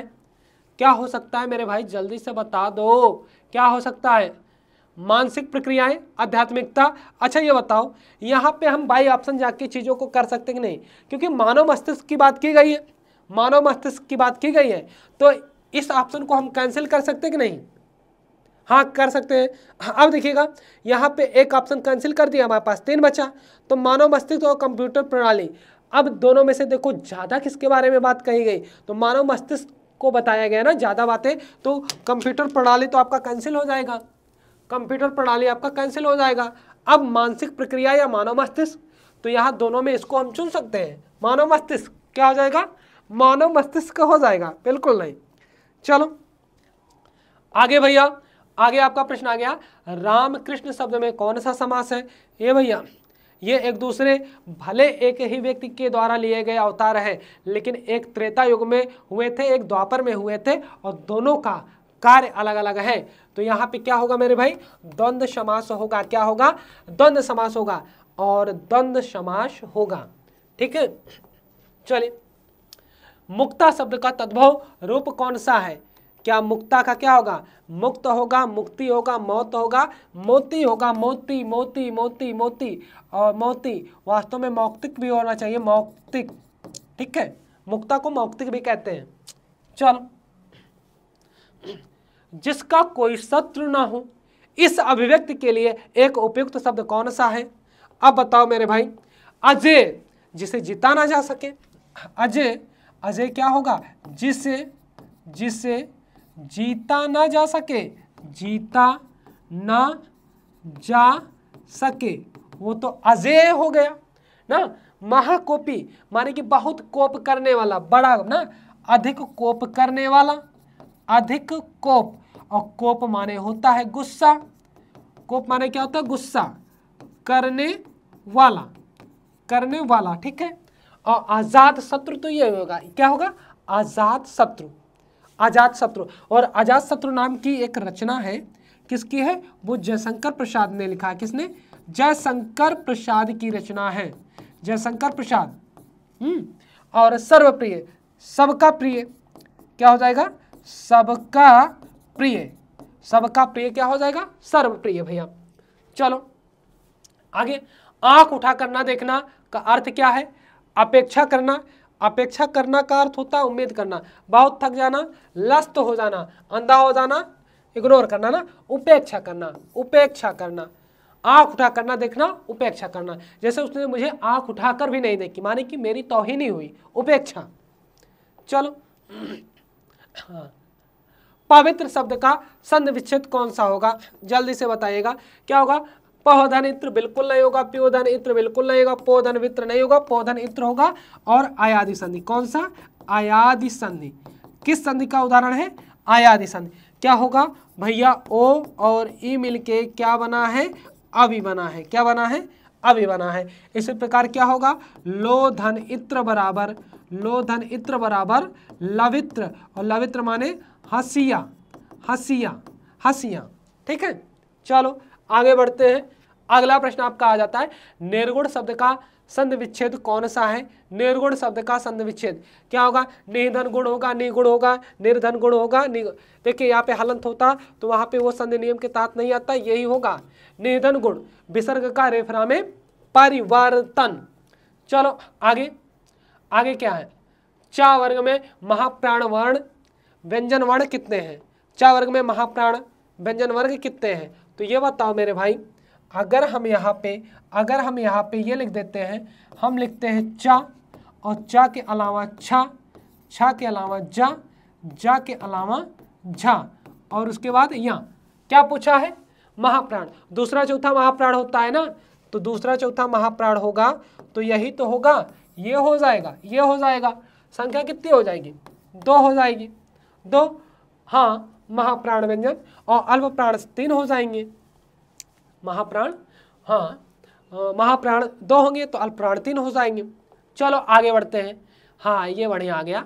नरेश मेहता को अपने संपूर्ण कृतित्व के आधार पर प्राप्त पुरस्कार कौन सा है। नरेश मेहता को क्या दिया गया भैया, नरेश मेहता को क्या दिया गया, ये बताओ। ज्ञानपीठ पुरस्कार, साहित्य अकादमी पुरस्कार, व्यास सम्मान या सरस्वती सम्मान। तो मैं आपको बता दूं, अच्छे से यहाँ पे समझिएगा। तो नरेश मेहता को ज्ञानपीठ पुरस्कार दिया गया मेरे भाई, वो भी कब, 1992 ईस्वी में, 1992 ईस्वी में। और प्रथम ज्ञानपीठ पुरस्कार की अगर बात की जाए तो ये प्रथम ज्ञानपीठ पुरस्कार जी शंकर कुरूप को मिला, जी शंकर कुरूप को मिला, वो भी मलयालम भाषा के लिए सन 1965 में। कब मिला, सन 1965 में मिला। और भारतीय संविधान के भाग 17 अनुसूची 8 में लिखित 22 भाषाओं के अलावा अंग्रेजी को भी जोड़ दिया गया है। 23 भाषाओं में ज्ञानपीठ पुरस्कार प्रदान किया जाता है। तो मैंने प्रथम ज्ञानपीठ पुरस्कार की बात की, जी शंकर कुरूप मलयालम भाषा और टीका कुशलम के लिए दिया गया। हम सीधे अब हिंदी वाले पैटर्न पे आ जाते हैं। तो हिंदी का प्रथम ज्ञानपीठ पुरस्कार सन 1968 में प्रकृति के सुकुमार कवि सुमित्रानंदन पंत को दिया गया। इनकी रचना है, काव्य रचना है चिदंबरा। फिर अगर हम आगे बात करें हिंदी द्वितीय ज्ञानपीठ पुरस्कार, तो 1972 में न द्वितीय राष्ट्रकवि रामधारी सिंह दिनकर की रचना उर्वशी को दिया गया। फिर 1978 में हिंदी वाला ही बता रहा हूँ, कठिन गद्य का प्रेत कहे जाने वाले सच्चिदानंद हीरानंद वात्स्यायन अज्ञेय की रचना कितनी नावों में कितनी बार के लिए दिया गया। फिर 1982 में आधुनिक युग की मीरा जिनका जन्म फर्रुखाबाद में हुआ था, कहाँ, फर्रुखाबाद में हुआ था, मृत्यु इलाहाबाद में हुई। और भाषा विद्यापाणी कहा जाता है, हिंदी की विद्यापाणी कहा जाता है। ये महादेवी वर्मा की रचना यामा को दिया गया। और 1982 के बाद संपूर्ण साहित्यिक कृतित्व के लिए दिया जाने लगा। तो सीधे बहुत बड़ा गैप रहा। 1992 में नरेश मेहता को मिला, 99 में निर्मल वर्मा को मिला और 2005 में कुंवर नारायण को मिला। 2009 में अमरकांत और श्रीलाल शुक्ल को मिला। किसको, अमरकांत और श्रीलाल शुक्ल को मिला। 2013 में केदारनाथ सिंह को मिला और 2017 में कृष्णा सोबती को मिला। 2018 में अमिताभ घोष को मिला था प्रथम अंग्रेजी का ज्ञानपीठ पुरस्कार। ठीक है, और आगे हम बढ़े और अभी हाल ही में विनोद कुमार शुक्ल को मिला। किसको, विनोद कुमार शुक्ल, जो कि छत्तीसगढ़ के हैं। हाल ही का ज्ञानपीठ पुरस्कार विनोद कुमार शुक्ल को मिला है, जो कहाँ के हैं, छत्तीसगढ़ के हैं। फिर अगर हम साहित्य अकादमी की बात करें तो 1955 में दिया गया एक भारतीय आत्मा कहे जाने वाले माखनलाल चतुर्वेदी की रचना है हिम तरंगणी को दिया गया। किसको, हिम तरंगणी को दिया गया। और अभी अपने सुल्तानपुर के संजीव कुमार मुझे पहचानों के लिए साहित्य अकादमी पुरस्कार दिया जा चुका है 2023 में। फिर आगे प्रथम व्यास सम्मान 1991 में रामविलास शर्मा को दिया गया। किसको दिया गया, रामविलास शर्मा को दिया गया। और इनकी एक विशेषता जानते हो क्या है इनकी एक विशेषता, बताएंगे जल्दी से। फिर आगे रामविलास शर्मा ऐसे व्यक्ति हैं, अगर पुरस्कारों की बात आएगी, देखिए एकदम रहस्यमयी बात बता रहा हूँ, अगर पुरस्कारों की बात आ गई और रामविलास शर्मा जी ऑप्शन में है और आप तुक्का लगा रहे हो, तो हिंदी कि ज़्यादा से ज़्यादा पुरस्कार रामविलास शर्मा जी ने ही पाया है, तो आप तुक्के के तौर पे रामविलास शर्मा जी को लगा दीजिएगा, प्रश्न सही होने का चांस बढ़ जाएगा क्योंकि ज़्यादातर पुरस्कार ये पाए हैं। तो हाँ, सरस्वती सम्मान ये भैया हरिवंश राय बच्चन को 1991 में मिला। उनकी 4 खंडों में प्रकाशित आत्मकथा के लिए क्या है, क्या भूलूं क्या याद करूं, बसेरे से दूर, 10 द्वार से सोपान तक और नीड़ का निर्माण फिर ये 1991 में इनको मिला था। तो ये बातें यहाँ पे हो जाती हैं पूरी, और हम बढ़ जाते हैं आगे। कौन सी भाषा भारतीय संविधान की 8वीं अनुसूची में शामिल नहीं है? तो 8वीं अनुसूची में कितनी भाषाएं शामिल हैं? कहोगे गुरुजी कुल 22 भाषाएं, कुल 22। अब 22 में नेपाली है, बोडो है, संथाली है, सिंघली नहीं है, सिंघली को नहीं शामिल किएगा। सिंघली कहाँ की है? श्रीलंका की है। कहाँ की? श्रीलंका की। भारत में भी बोली जाती है लेकिन ये श्रीलंका की है। कहाँ की? श्रीलंका। क्लियर है? चलो आगे। धरती और आकाश के बीच का स्थान, इस अभिव्यक्ति के लिए एक उपयुक्त शब्द कौन सा होगा? भैया धरती और आसमान के बीच में जो होगा उसे क्या कहेंगे? स्वर्ग। ना बिल्कुल नहीं। प्रकृति नहीं कहेंगे, नरक नहीं कहेंगे, अंतरिक्ष कहेंगे। क्या कहेंगे? अंतरिक्ष कहेंगे। स्वर्ग, सुनो, स्वर्ग की एक महत्वपूर्ण पर्यायवाची है नाक, और नाकपति इंद्र को कहा जाता है। नाकपति किसको कहा जाता है? इंद्र को कहा जाता है। स्वर्ग की एक पर्यायवाची नाक है, नाक, और नाकपति इंद्र को कहा जाता है। ठीक है, याद रखिएगा। चलो आगे बढ़े। अगला प्रश्न है, ताबड़तोड़ मुहावरे का अर्थ क्या है? रौब दिखाना है ना, अस्त व्यस्त बिल्कुल नहीं, तोड़फोड़ बिल्कुल नहीं, लगातार। ताबड़तोड़ लगातार या निरंतर, लगातार या निरंतर होगा भाई। चलो आ रहा है, वीडियो को शेयर कर दीजिए, संख्या बढ़ाइए, बिल्कुल रुकिए ना। भुलक्कड़ शब्द में किस प्रत्यय का प्रयोग हुआ है? और इसमें मूल शब्द भी आप बताओ, क्या होगा? तो ये देखिए, कड़ होगा नहीं, भूला होगा नहीं, लक्कड़ होगा नहीं, अक्कड़ होगा। क्या होगा? अक्कड़। लेकिन आप जानो भुलक्कड़ में मूल शब्द क्या है? भूल है, भूल नहीं है। भूल में अक्कड़ जोड़ने के लिए भुलक्कड़ कर लेंगे। ठीक है, भूल मूल शब्द है ना, भूल नहीं है। भूल से बना, अक्कड़ जोड़ के भुलक्कड़। और कौन सा प्रत्यय? अच्छा ये बताओ, कृत प्रत्यय है कि तद्धित प्रत्यय है? तो भूल में, अगर भूल में ना जोड़ेंगे तो भूलना क्रिया बन जाएगा। स्वाभाविक सी बात है, कोई भी प्रत्यय जुड़ेगा तो वो क्या हो जाएगा? कृत प्रत्यय हो जाएगा। शब्द जो बनेंगे वो कृदंत हो जाएंगे। चलिए आगे, कौन सा तालव्य वर्ण नहीं है? अब मेरे भाई ये बता दो, तालव्य वर्ण कौन सा नहीं है? तो यहाँ पे ये तो है, इसे बड़ा सा कहेंगे, ये बड़ा है, ये तो यहाँ है, ये अनुनासिक व्यंजन है कि नहीं? अनुनासिक व्यंजन और पंचमा अक्षर है। ठीक है, और चावी तालु से ये हिस्सा, ये दंत है। क्या है भाई? ये दंत से है। और वतर्ष, दंत है, वतर्ष माने दांत के मूल भाग को स्पर्श करे, उसे वतर्ष कहेंगे। चलिए आगे चलते हैं। हाँ, 52 से लेकर 56 अनुच्छेद पर का दिए गए सवालों का सही जवाब चुनिए। बहुत ही बढ़िया है, और बिल्कुल हमें संशय में नहीं पढ़ना है, आराम से पढ़ेंगे और पढ़कर उत्तर देंगे। तो चलिए पढ़ेगा, देखिएगा, ध्वनि प्रभाव संकेत रेडियो नाटक के लिए अत्यंत महत्वपूर्ण है। ध्वनि प्रभाव संवादों के लिए आधार स्तंभ की भांति है। संवादों की भावनाओं की रसात्मकता ध्वनि संकेतों से बढ़ सकती है ना, और संवादों में उत्साह, आनंद, दुख, व्यंग, लयात्मकता, उतार चढ़ाव आदि के लिए संकेत होते हैं। संवाद संकेतों की जीवंतता, सार्थकता और संदर्भ युक्त के लिए अपेक्षित होते हैं। यहाँ तक भैया ना, संवाद के अंतर्गत पात्र का हंसना, दुख प्रकट करना, रोना, दीर्घ सांस लेना जैसे संदर्भों का संकेत देने के लिए संवाद संकेतों की जरूरत पड़ती है। वास्तव में रेडियो केवल श्रव्य माध्यम होने के कारण इन ध्वनि प्रभाव संकेतों के बिना दृष्टावली स्थापित करने में कठिनाई होती है। उदाहरण के लिए नाटक की घटना में पात्रों को किसी रेलवे स्टेशन में संवाद करते हुए पाया जाता है तो इसके लिए रेल के आने जाने, उद्घोषणा, यात्रियों और चाय नाश्ता बेचने वालों को शोरगुल आदि दृश्य का सृजन ध्वनि प्रभाव संकेतों से ही संभव है।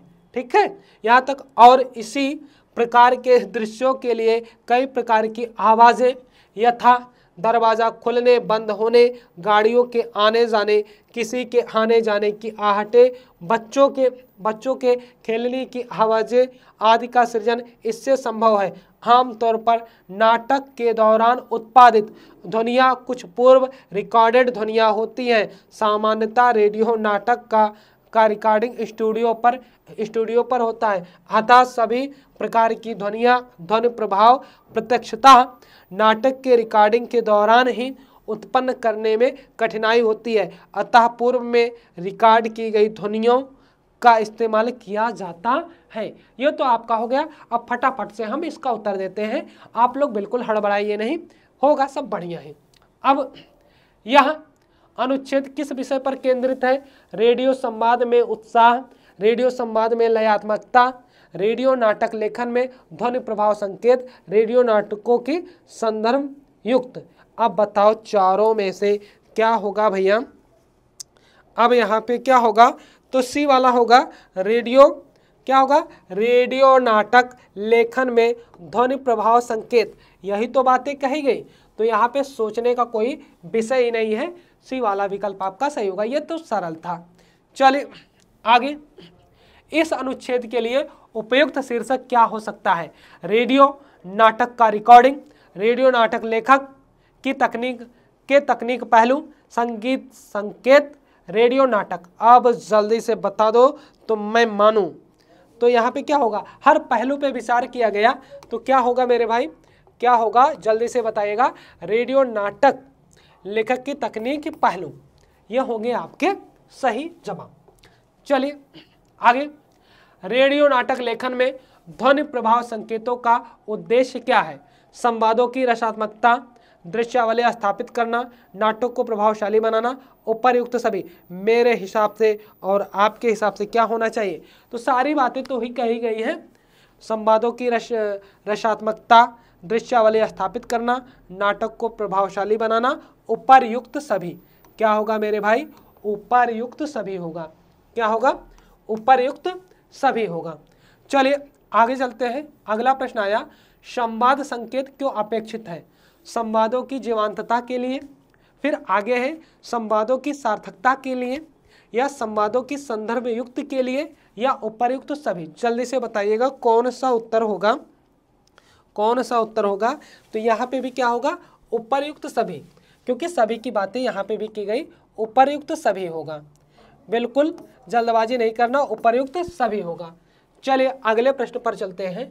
और अगला प्रश्न आ गया, रेडियो नाटक लेखन में रेलवे स्टेशन का शोर, दरवाजा खुलने बंद होने की आवाज़ आदि के लिए किन संकेतों का प्रयोग होता है? संवाद संकेत, संगीत संकेत, ध्वनि प्रभाव संकेत, या उपर्युक्त में से कोई नहीं। जल्दी से आप लोग बताइएगा क्या होगा? ध्वनि प्रभाव संकेत। क्या होगा? ध्वनि की ही बात की गई। ध्वनि प्रभाव संकेत आपका सही उत्तर होना चाहिए। ध्वनि प्रभाव संकेत आपका सही उत्तर होना चाहिए भैया। चलिए आगे चलते हैं। आगे बढ़िया। अब आ गया है देखो अलंकार। तो अलंकार किसे कहते हैं भैया?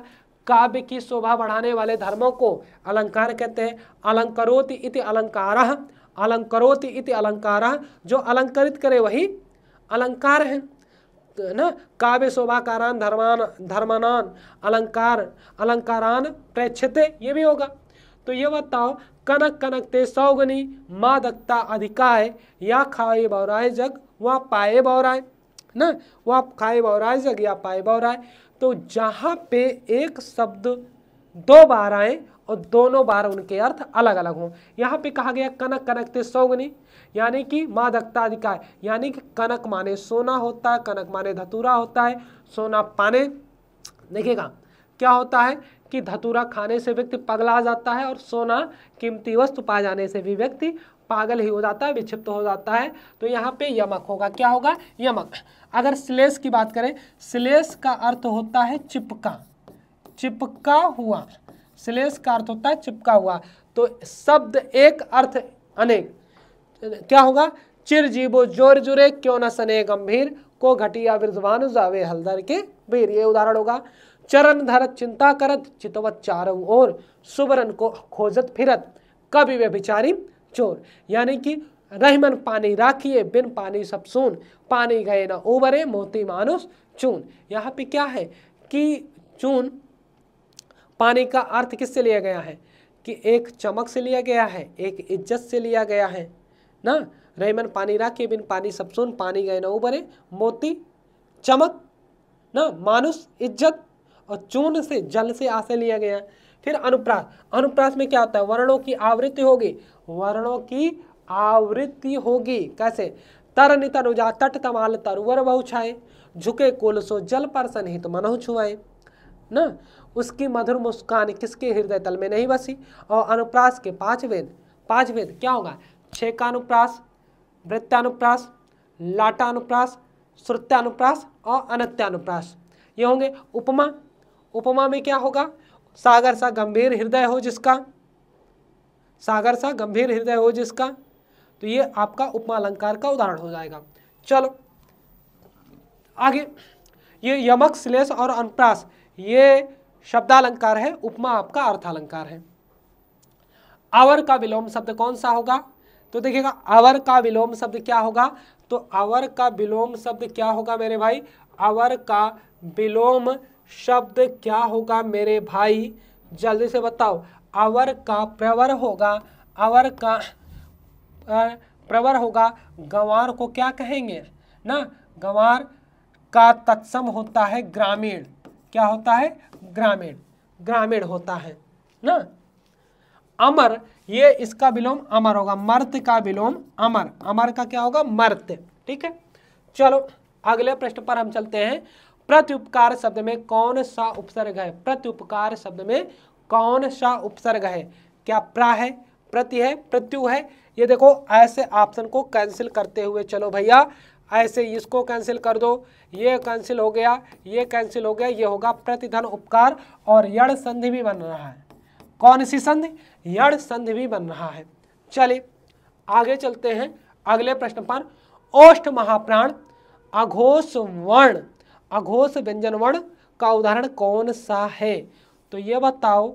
यहाँ पे ये जानिए, अगर आपको चीजें पता है तो आप बता ले जाओगे। ये तो दंतोष्ठ है, क्या है, वाह क्या है मेरे भाई, वाह आपका दंतोष्ठ है, क्या है, कहोगे गुरुजी दंतोष्ठ है, ठीक है।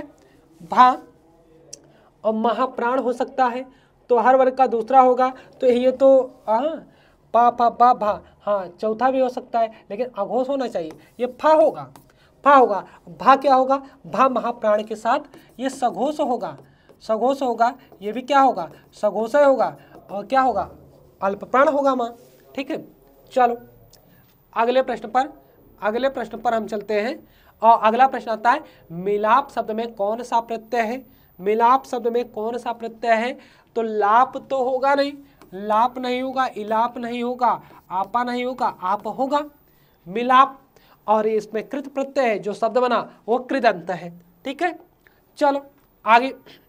युग मानस पत्रिका का प्रकाशन किस राज्य से हुआ था। अब यहाँ पे समझने योग्य बातें हैं, यहाँ पे समझने योग्य बातें हैं, जल्दी से समझ के बताइएगा। ये उत्तर प्रदेश, आंध्र प्रदेश, केरल या कर्नाटक, तो मेरे भाई कहाँ से, आंध्र प्रदेश, कहाँ से, आंध्र प्रदेश, आंध्र प्रदेश से हुआ था।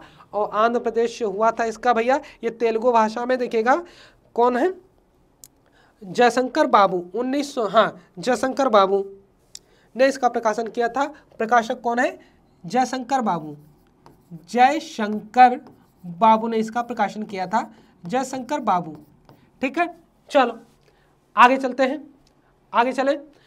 मैं एक बात और बता दूं, यहाँ पे क्या है, हिंदी और उर्दू, हिंदी और उर्दू। यहाँ पे क्या है, तेलुगु। कौन सी भाषा, तेलुगु। केरल में मलयालम, मलयालम, इधर देखो मलयालम, यह हो गया। और कर्नाटक में कन्नड़, कौन सा, कन्नड़ भाषा। ठीक है, राजभाषा। चलो आगे, जो सदा से चला आ रहा है, इस अभिव्यक्ति के लिए एक उपयुक्त शब्द कौन सा है, जल्दी से बताओ। क्या होगा, अनंतिम, बिल्कुल नहीं, अनंतिम नहीं होगा। निश्चल, जो छल न हो, जो छल न करता वो होगा, अनवरत होगा। क्या होगा, अनवरत। अविचल, जो विचलित ना हो, देखिएगा, निश्चल जो छल न करे, और इसमें विसर्ग संधि है। कौन सा, विसर्ग संधि। अविचल जो विचलित न हो, और इसमें अव्ययभाव समास, अव्ययभाव समास, और अव्ययभाव के अलावा नय तत्पुरुष समास भी होगा। ठीक है, चलो आगे। जिस पर्यावरण में किए गए कार्यों को संख्यांकित नहीं किया जा सकता, उस पर्यावरण को कहा जाता है। अब क्या कहा जा सकता है ये बताना है, स्थिर, नियतात्मक, या सतत, या असतत। सतत, सतत, लगातार, लगातार, सतत, सतत। क्या होगा भैया, सतत होगा। जल्दी से चलो आगे हम चलते हैं। जो कानून के विरुद्ध हो, जो कानून के विरुद्ध हो। अब बताओ, जो कानून के विरुद्ध हो उसे क्या कहेंगे भैया, अनैतिक। जो नीति के विरुद्ध हो उसे अनैतिक कहेंगे।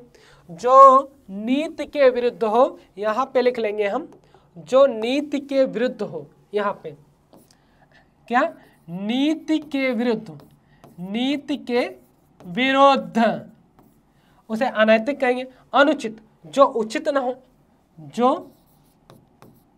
उचित ना हो, उचित ना हो, ये हो गया। अवैध, हाँ, जो कानून माने कि जो वैध ना हो, यही होगा। अधार्मिक, जो धर्म के विरुद्ध हो, जो धर्म से, धर्म के विरुद्ध, जो धर्म के विरुद्ध हो उसे अधार्मिक कहेंगे। ठीक है, चलो आगे। हिंदी उर्दू मिश्रित भाषा को कौन सा नाम दिया जाता है? क्या दाखनी कहा जाता है, या उर्दू कहा जाता है, हिंदुस्तानी कहा जाता है, या हिंदी कहा जाता है मेरे भाई? तो देखिएगा, उर्दू का शाब्दिक अर्थ है शाही बेड़ा, शाही बेड़ा या पड़ाव, है ना, इसका अर्थ होगा। इसको हिंदुस्तानी कहा जाता है। हिंदी फारसी भाषा का शब्द है। किसका? फारसी भाषा का। हिंदी फारसी भाषा का शब्द है। ठीक है, चलो। कपूत का पर्यायवाची शब्द कौन सा है? कपूत का पर्यायवाची शब्द कौन सा है? कुपुत्र होगा, या धूर्त होगा, कबूतर होगा, या राक्षसी होगा? क्या होगा? कपूत का पर्यायवाची क्या होगा? कुपुत्र होगा। धूर्त को क्या कहेंगे? ठग कहेंगे। कबूतर क्या होगा? कपोत। कपोत के अलावा क्या होगा? हरिता ना, हरित या हरिता। परेवा, परेवा के अलावा रक्त लोचन, रक्त लोचन, रक्त लोचन होगा, रक्त लोचन। और यहाँ पे क्या होगा? राक्षसी नहीं, राक्षस का यातुधान होगा। यातुधान, यातुधान याद करिएगा, राक्षस के पर्यायवाची यातुधान, यातुधान। ठीक है, चलो आगे बढ़ते हैं। झंडा उठाना मुहावरे का अर्थ क्या है? झंडा उठाना मुहावरे का अर्थ क्या होगा? नेतृत्व करना, प्रचार के लिए तैयार होना, प्रतिरोध करना, या झंडा लहराना। तो एक बात मैं बता दूं कि जिस शब्द का प्रयोग आपके लोकोक्त या मुहावरे या वाक्यांशों में किया गया रहेगा, अगर वो ऑप्शन आपका बनता है तो बिल्कुल वो आपका सटीक उत्तर नहीं होगा। तो ये ऑप्शन आप कैंसिल कर सकते हो। क्या कर सकते हो मेरे भाई? ये ऑप्शन आप कैंसिल कर सकते हो। ये डी वाला डी वाला कैंसिल कर दिए, ठीक है, ये भी नहीं होगा, ये भी नहीं होगा। और नेतृत्व करना, झंडा उठाना, कहेंगे आप तो झंडा उठाए हैं, किसका? नेतृत्व करना, ठीक है। चलो, हाँ, चिदम्बरा के लिए सुमित्रा नंदन पंत को कौन सा पुरस्कार प्राप्त हुआ मेरे भाई? कौन सा? ज्ञानपीठ, वो भी हिंदी का प्रथम ज्ञानपीठ पुरस्कार। और इनको सुमित्रा नंदन पंत को प्रकृति का सुकुमार कवि कहते हैं। और छायावाद के चतुष्टय में इनको स्थान दिया गया है, ठीक है। सरस्वती सम्मान हरिवंश राय बच्चन को प्रथम दिया गया, व्यास सम्मान रामविलास शर्मा को दिया गया, और साहित्य अकादमी माखनलाल चतुर्वेदी को हिम तरंगणी के लिए दिया गया, ठीक है। ये बातें हैं, 1968 में दिया गया था ये। हाँ, कान शब्द का तत्सम रूप कौन सा है? करण है, कर्ण है, कर्णम है या कर्ण है? इसको तो छोटा बच्चा बता ले मेरे भाई। ये देखो, वीडियो के अंत तक बने रहिए, भागे रहिए। क्या होगा? कर्ण होगा। क्या होगा? कर्ण होगा।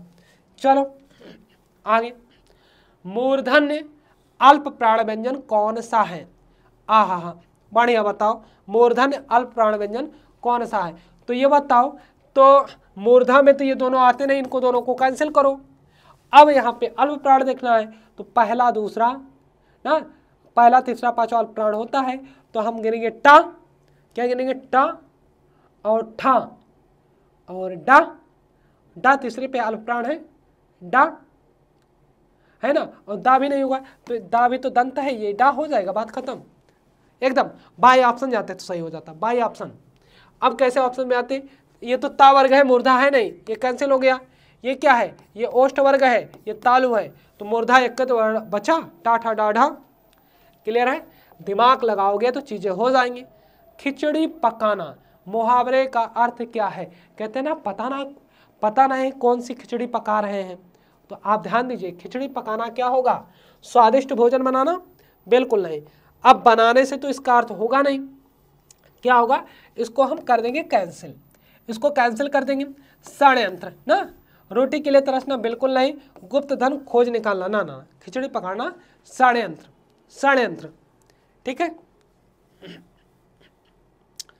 अब फणीश्वर नाथ रेणु की पहली कहानी कौन सी है? तो स्वाभाविक सी बात है, चारों की चारों कहानियां इन्हीं की हैं, चारों की चारों कहानियां इन्हीं की हैं। लेकिन फणीश्वर नाथ रेणु की पहली कहानी भैया क्या है? बट बाबा, बट बाबा। और फणीश्वर नाथ रेणु का एक उपन्यास आता है मैला आंचल। कौन सा? मैला आंचल। यह महत्वपूर्ण रचना है, मैला आंचल। यह आंचलिक उपन्यास है, आंचलिक उपन्यास है भाई ना, आंचलिक उपन्यास है मैला आंचल, ठीक है। बाकी सारी रचना इन्हीं की है। हाँ चलो, परमौषध शब्द का संधि विच्छेद कौन सा है? परमौषध शब्द का संधि विच्छेद कौन सा है? जल्दी से हमें बताइएगा कौन सा है। परम धन पौध बिल्कुल नहीं होगा, परम धन पौध बिल्कुल नहीं होगा, ये बिल्कुल कटा। परम धन औषध भी नहीं होगा, परम धन औषध ना, परम धन औषध हो जाएगा, सी वाला होगा। और सही अगर इसको करें तो ये कर सकते हैं, परम धन औषधि, है ना, क्या हो जाएगा? परमौषधि है, दोनों सही। और कौन सी संधि? वृद्धि संधि। कौन सी? वृद्धि संधि का उदाहरण है। और स्वर संधि के कितने भेद? 5 भेद। दीर्घ संधि, दीर्घ स्वर संधि, गुण स्वर संधि, यण स्वर संधि, वृद्धि स्वर संधि और अयादि स्वर संधि, ये 5 संधियां होती हैं। चलिए आगे हम बढ़े। आगे ऋग्वेद में किस भाषा का प्रयोग हुआ है? अब यहाँ पे हम थोड़ी सी चर्चा करेंगे। क्या करेंगे? थोड़ी सी चर्चा करेंगे। और कैसी चर्चा होगी वो गौर करेंगे हम। कैसी? जैसे देखिएगा, थोड़ी मोड़ी चर्चा बाय ऑप्शन करते चलते हैं। देखिएगा यहाँ पे अपभ्रंश, अपभ्रंश नाम किसने दिया? पतंजलि ने। किसने दिया? महर्षि पतंजलि। और पतंजलि जानते हो कौन है? योग दर्शन के प्रतिपादक, योग दर्शन के प्रतिपादक हैं, प्रतिपादक। ये क्लियर हुआ? योग दर्शन के प्रतिपादक है। चलिए ये बात समझ में आ गई। और अपभ्रंश का अर्थ होता है भ्रष्ट या बिगड़ी हुई भाषा। क्या होता है? भ्रष्ट या बिगड़ी हुई भाषा। बिगड़ी हुई भाषा, भ्रष्ट या बिगड़ी हुई भाषा, गिरी हुई भाषा। अब ऋग्वेद किस भाषा में लिखा गया? तो मैं आपको बता दूं, वैदिक संस्कृत में लिखा गया। किसमें? वैदिक संस्कृत में लिखा गया। और लौकिक संस्कृत में क्या लिखा गया? हमारा रामायण। रामायण, और रामायण के रचनाकार कौन है? महर्षि वाल्मीकि। कौन है? महर्षि वाल्मीकि। महर्षि वाल्मीकि, जिनको हम आदि कवि कहते हैं। क्या कहते हैं? आदि कवि कहते हैं। महर्षि वाल्मीकि को क्या कहते हैं? आदि कवि कहते हैं। ठीक है। महाभारत में लिखा गया। क्या? महाभारत। महाभारत, जिसका पुराना नाम जय संहिता है। क्या है? जय संहिता। वेद व्यास जी ने लिखा। किसने? वेद व्यास, जिनको क्या कहते हैं? कृष्ण द्वैपायन। कृष्ण द्वैपायन, कृष्ण द्वैपायन कहते हैं। और प्राकृत में क्या लिखा गया? जैन धर्म ग्रंथ। क्या लिखा गया? जैन धर्म ग्रंथ लिखा गया। भगवती सूत्र और कल्प सूत्र वगैरह लिखा गया। भगवती सूत्र और कल्प सूत्र वगैरह लिखा गया। बात समझ में आई भैया? चलिए आगे हम बढ़ते हैं अच्छे से। यहाँ पे लिखा गया इनमें स्त्रीलिंग शब्द कौन सा है? इनमें स्त्रीलिंग शब्द कौन सा है? अब बताओ, मेरा मेरी लगाओ। कलम, घर, जल और प्रकाश। तो क्या होगा? मेरा घर कि मेरी घर? ये तो मेरा घर हो जाएगा। और हाँ, जल, मेरा जल कि मेरी जल? ये भी। और प्रकाश, तो ये कलम, मेरी कलम। ये कलम है, मैं बोलूँगा मेरी कलम, मेरी कलम। बात समझ में आई? चलिए आगे। देशभक्ति शब्द में कौन सा समास है? देशभक्ति शब्द में कौन सा समास है? आप बताइएगा हमें। कि यहाँ पे जैसे मैंने कहा प्रथम पद अव्यय या उपसर्ग ना, तो ये प्रथम पद, क्योंकि देश और भक्ति दो खंडों में बांटोगे, तो यहाँ पे मैं लिखूं, यहाँ पे जैसे यहाँ पे लिखोगे क्या? देश और भक्ति दो खंडों में बांट दिए। तो ये प्रथम पद उपसर्ग और अव्यय तो है नहीं, ये नहीं होगा। क्या किसी पौराणिक पात्र का नाम है? बिल्कुल नहीं। क्या कोई पद संख्यावाची है? नहीं। तो यही तो होगा, देश के लिए भक्ति संप्रदान। देश के लिए भक्ति, देश के लिए भक्ति क्या हो जाएगा? देशभक्ति। देश के लिए भक्ति क्या हो जाएगा? देशभक्ति। क्लियर है? चलो आगे। हिंदी में कुल वर्णों की संख्या है। अब यहाँ पे हम समझेंगे। पहले 52 थी, अगर है के जगह पे थी कर दे तब तो आपका उत्तर ये होना चाहिए। लेकिन थी तो है नहीं, तो आपका उत्तर क्या होगा? आपका उत्तर क्या होगा? आप कहोगे गुरुजी ये होगा 53 होगा। और 53 को एक बार हम जांच लेते हैं।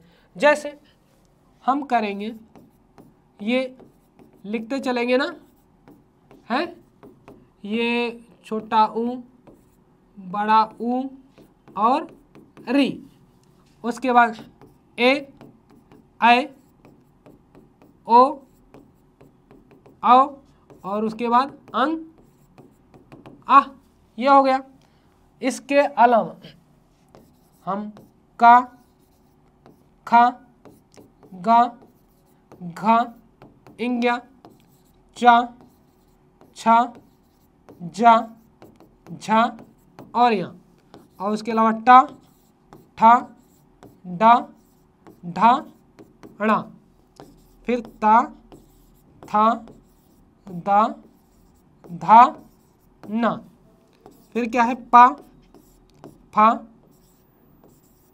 बा, बा, भा, मा, या, रा, ला, वा, फिर क्या है? शा, शा, शा, और हाँ। फिर ये हो गया। हम लिखते हैं स्रा भी लिख लेंगे, है ना, और छा भी लिख लेंगे, त्रा भी लिख लेंगे, ज्ञा भी लिख लेंगे, और इसके अलावा ये लिख लेंगे, ये जैसी आकृति जो है। कितने हो गए हमारे? 1 2 3 4 5 6 7 8 9 10 11 12 13 14 15 16 17 18 19 20 21 22 23 24 25 26 27 28 29 30 31 32 33 34 35 36 37 38 39 40 41 42 43 44 45 46 47 48 49 50 51। और ये हमारे ये दोनों, अरे वाह, टोटल हमारे 53 हो गए। कितने हो गए? 53 हो गए भैया। ये 53 है हमारे, टोटल 53। चलिए आगे हम बढ़ते हैं। आगे, अर्थ के आधार पर वाक्य के कितने भेद हैं? अर्थ के आधार पर वाक्य के कितने भेद हैं, हमें ये बताना है। अर्थ के आधार पर वाक्य के भेद। पहली बात तो ये जानिएगा, भाषा की सबसे छोटी इकाई ध्वनि होती है। ध्वनि के लिखित रूप को वर्ण कहते हैं, और वर्ण कहते हैं। वर्ण का दूसरा नाम अक्षर है, और वर्णों के सार्थक मेल से शब्द बनता है। शब्दों के समूह से वाक्य बनता है। और वाक्यों को मुख्यतः 2 भागों में बांटते हैं, एक रचना के आधार पे, एक अर्थ के आधार पे। अर्थ के आधार पे पूछा है तो कितने होते हैं? 8 होगा, 3 होगा, 4 होगा कि 6 होगा? अब यही बताना है। अब यही आपको बताना है, तो ये बताना है। तो हम चलेंगे, तो 8 होते हैं भैया। कितने होते हैं? कहोगे गुरुजी, आपने कहा 8। ये 8 सही है। कितने हैं? कितने हैं? 8 होंगे। तो पहला क्या है? विधान। हाँ, यहाँ पे विधान वाचक है ना। फिर निषेध, निषेध वाचक, विधानवाचक और निषेधवाचक। फिर आज्ञा, आज्ञावाचक, और इच्छा, इच्छावाचक। फिर प्रश्नवाचक, क्या हो जाएगा? प्रश्नवाचक। और विस्मयवाचक, विस्मयवाचक। संकेतवाचक, संकेतवाचक। और भैया संदेहवाचक, संदेहवाचक। ये 1 2 3 4 5 6 7 और 8, टोटल कितने हो गए? 8 हो गए। कितने हो गए? 8। 8 जब किसी कार्य का करना या होना पाया जाए तो उसे विधानवाचक, जैसे राम पढ़ता है। जब किसी कार्य का ना होना पाया जाए उसे निषेधवाचक, राम नहीं पढ़ता है। और जब कठोरता से कहा जाए राम पढ़ो, है ना, जब इच्छा राम पढ़ लेना, राम को पढ़ना चाहिए। प्रश्नवाचक, क्या राम पढ़ता है? विस्मयवाचक, अरे राम पढ़ रहा है।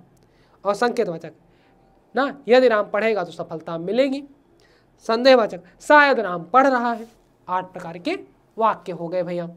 चलो आगे चलते हैं। अगला प्रश्न आपका आता है, परख किसकी रचना है? तो परख किसकी रचना है, हमें आपको यह बताना है। क्या जैनेन्द्र कुमार की है, जयशंकर प्रसाद की है, या प्रेमचंद की है, या हजारी प्रसाद द्विवेदी की है? तो आप बताइएगा किसकी है। परख जयचंद, परख जैनेन्द्र की है। किसकी है? जैनेन्द्र कुमार की। तो परख के अलावा त्यागपत्र, त्यागपत्र, सुनीता ना, त्यागपत्र और सुनीता वे इनकी रचना है।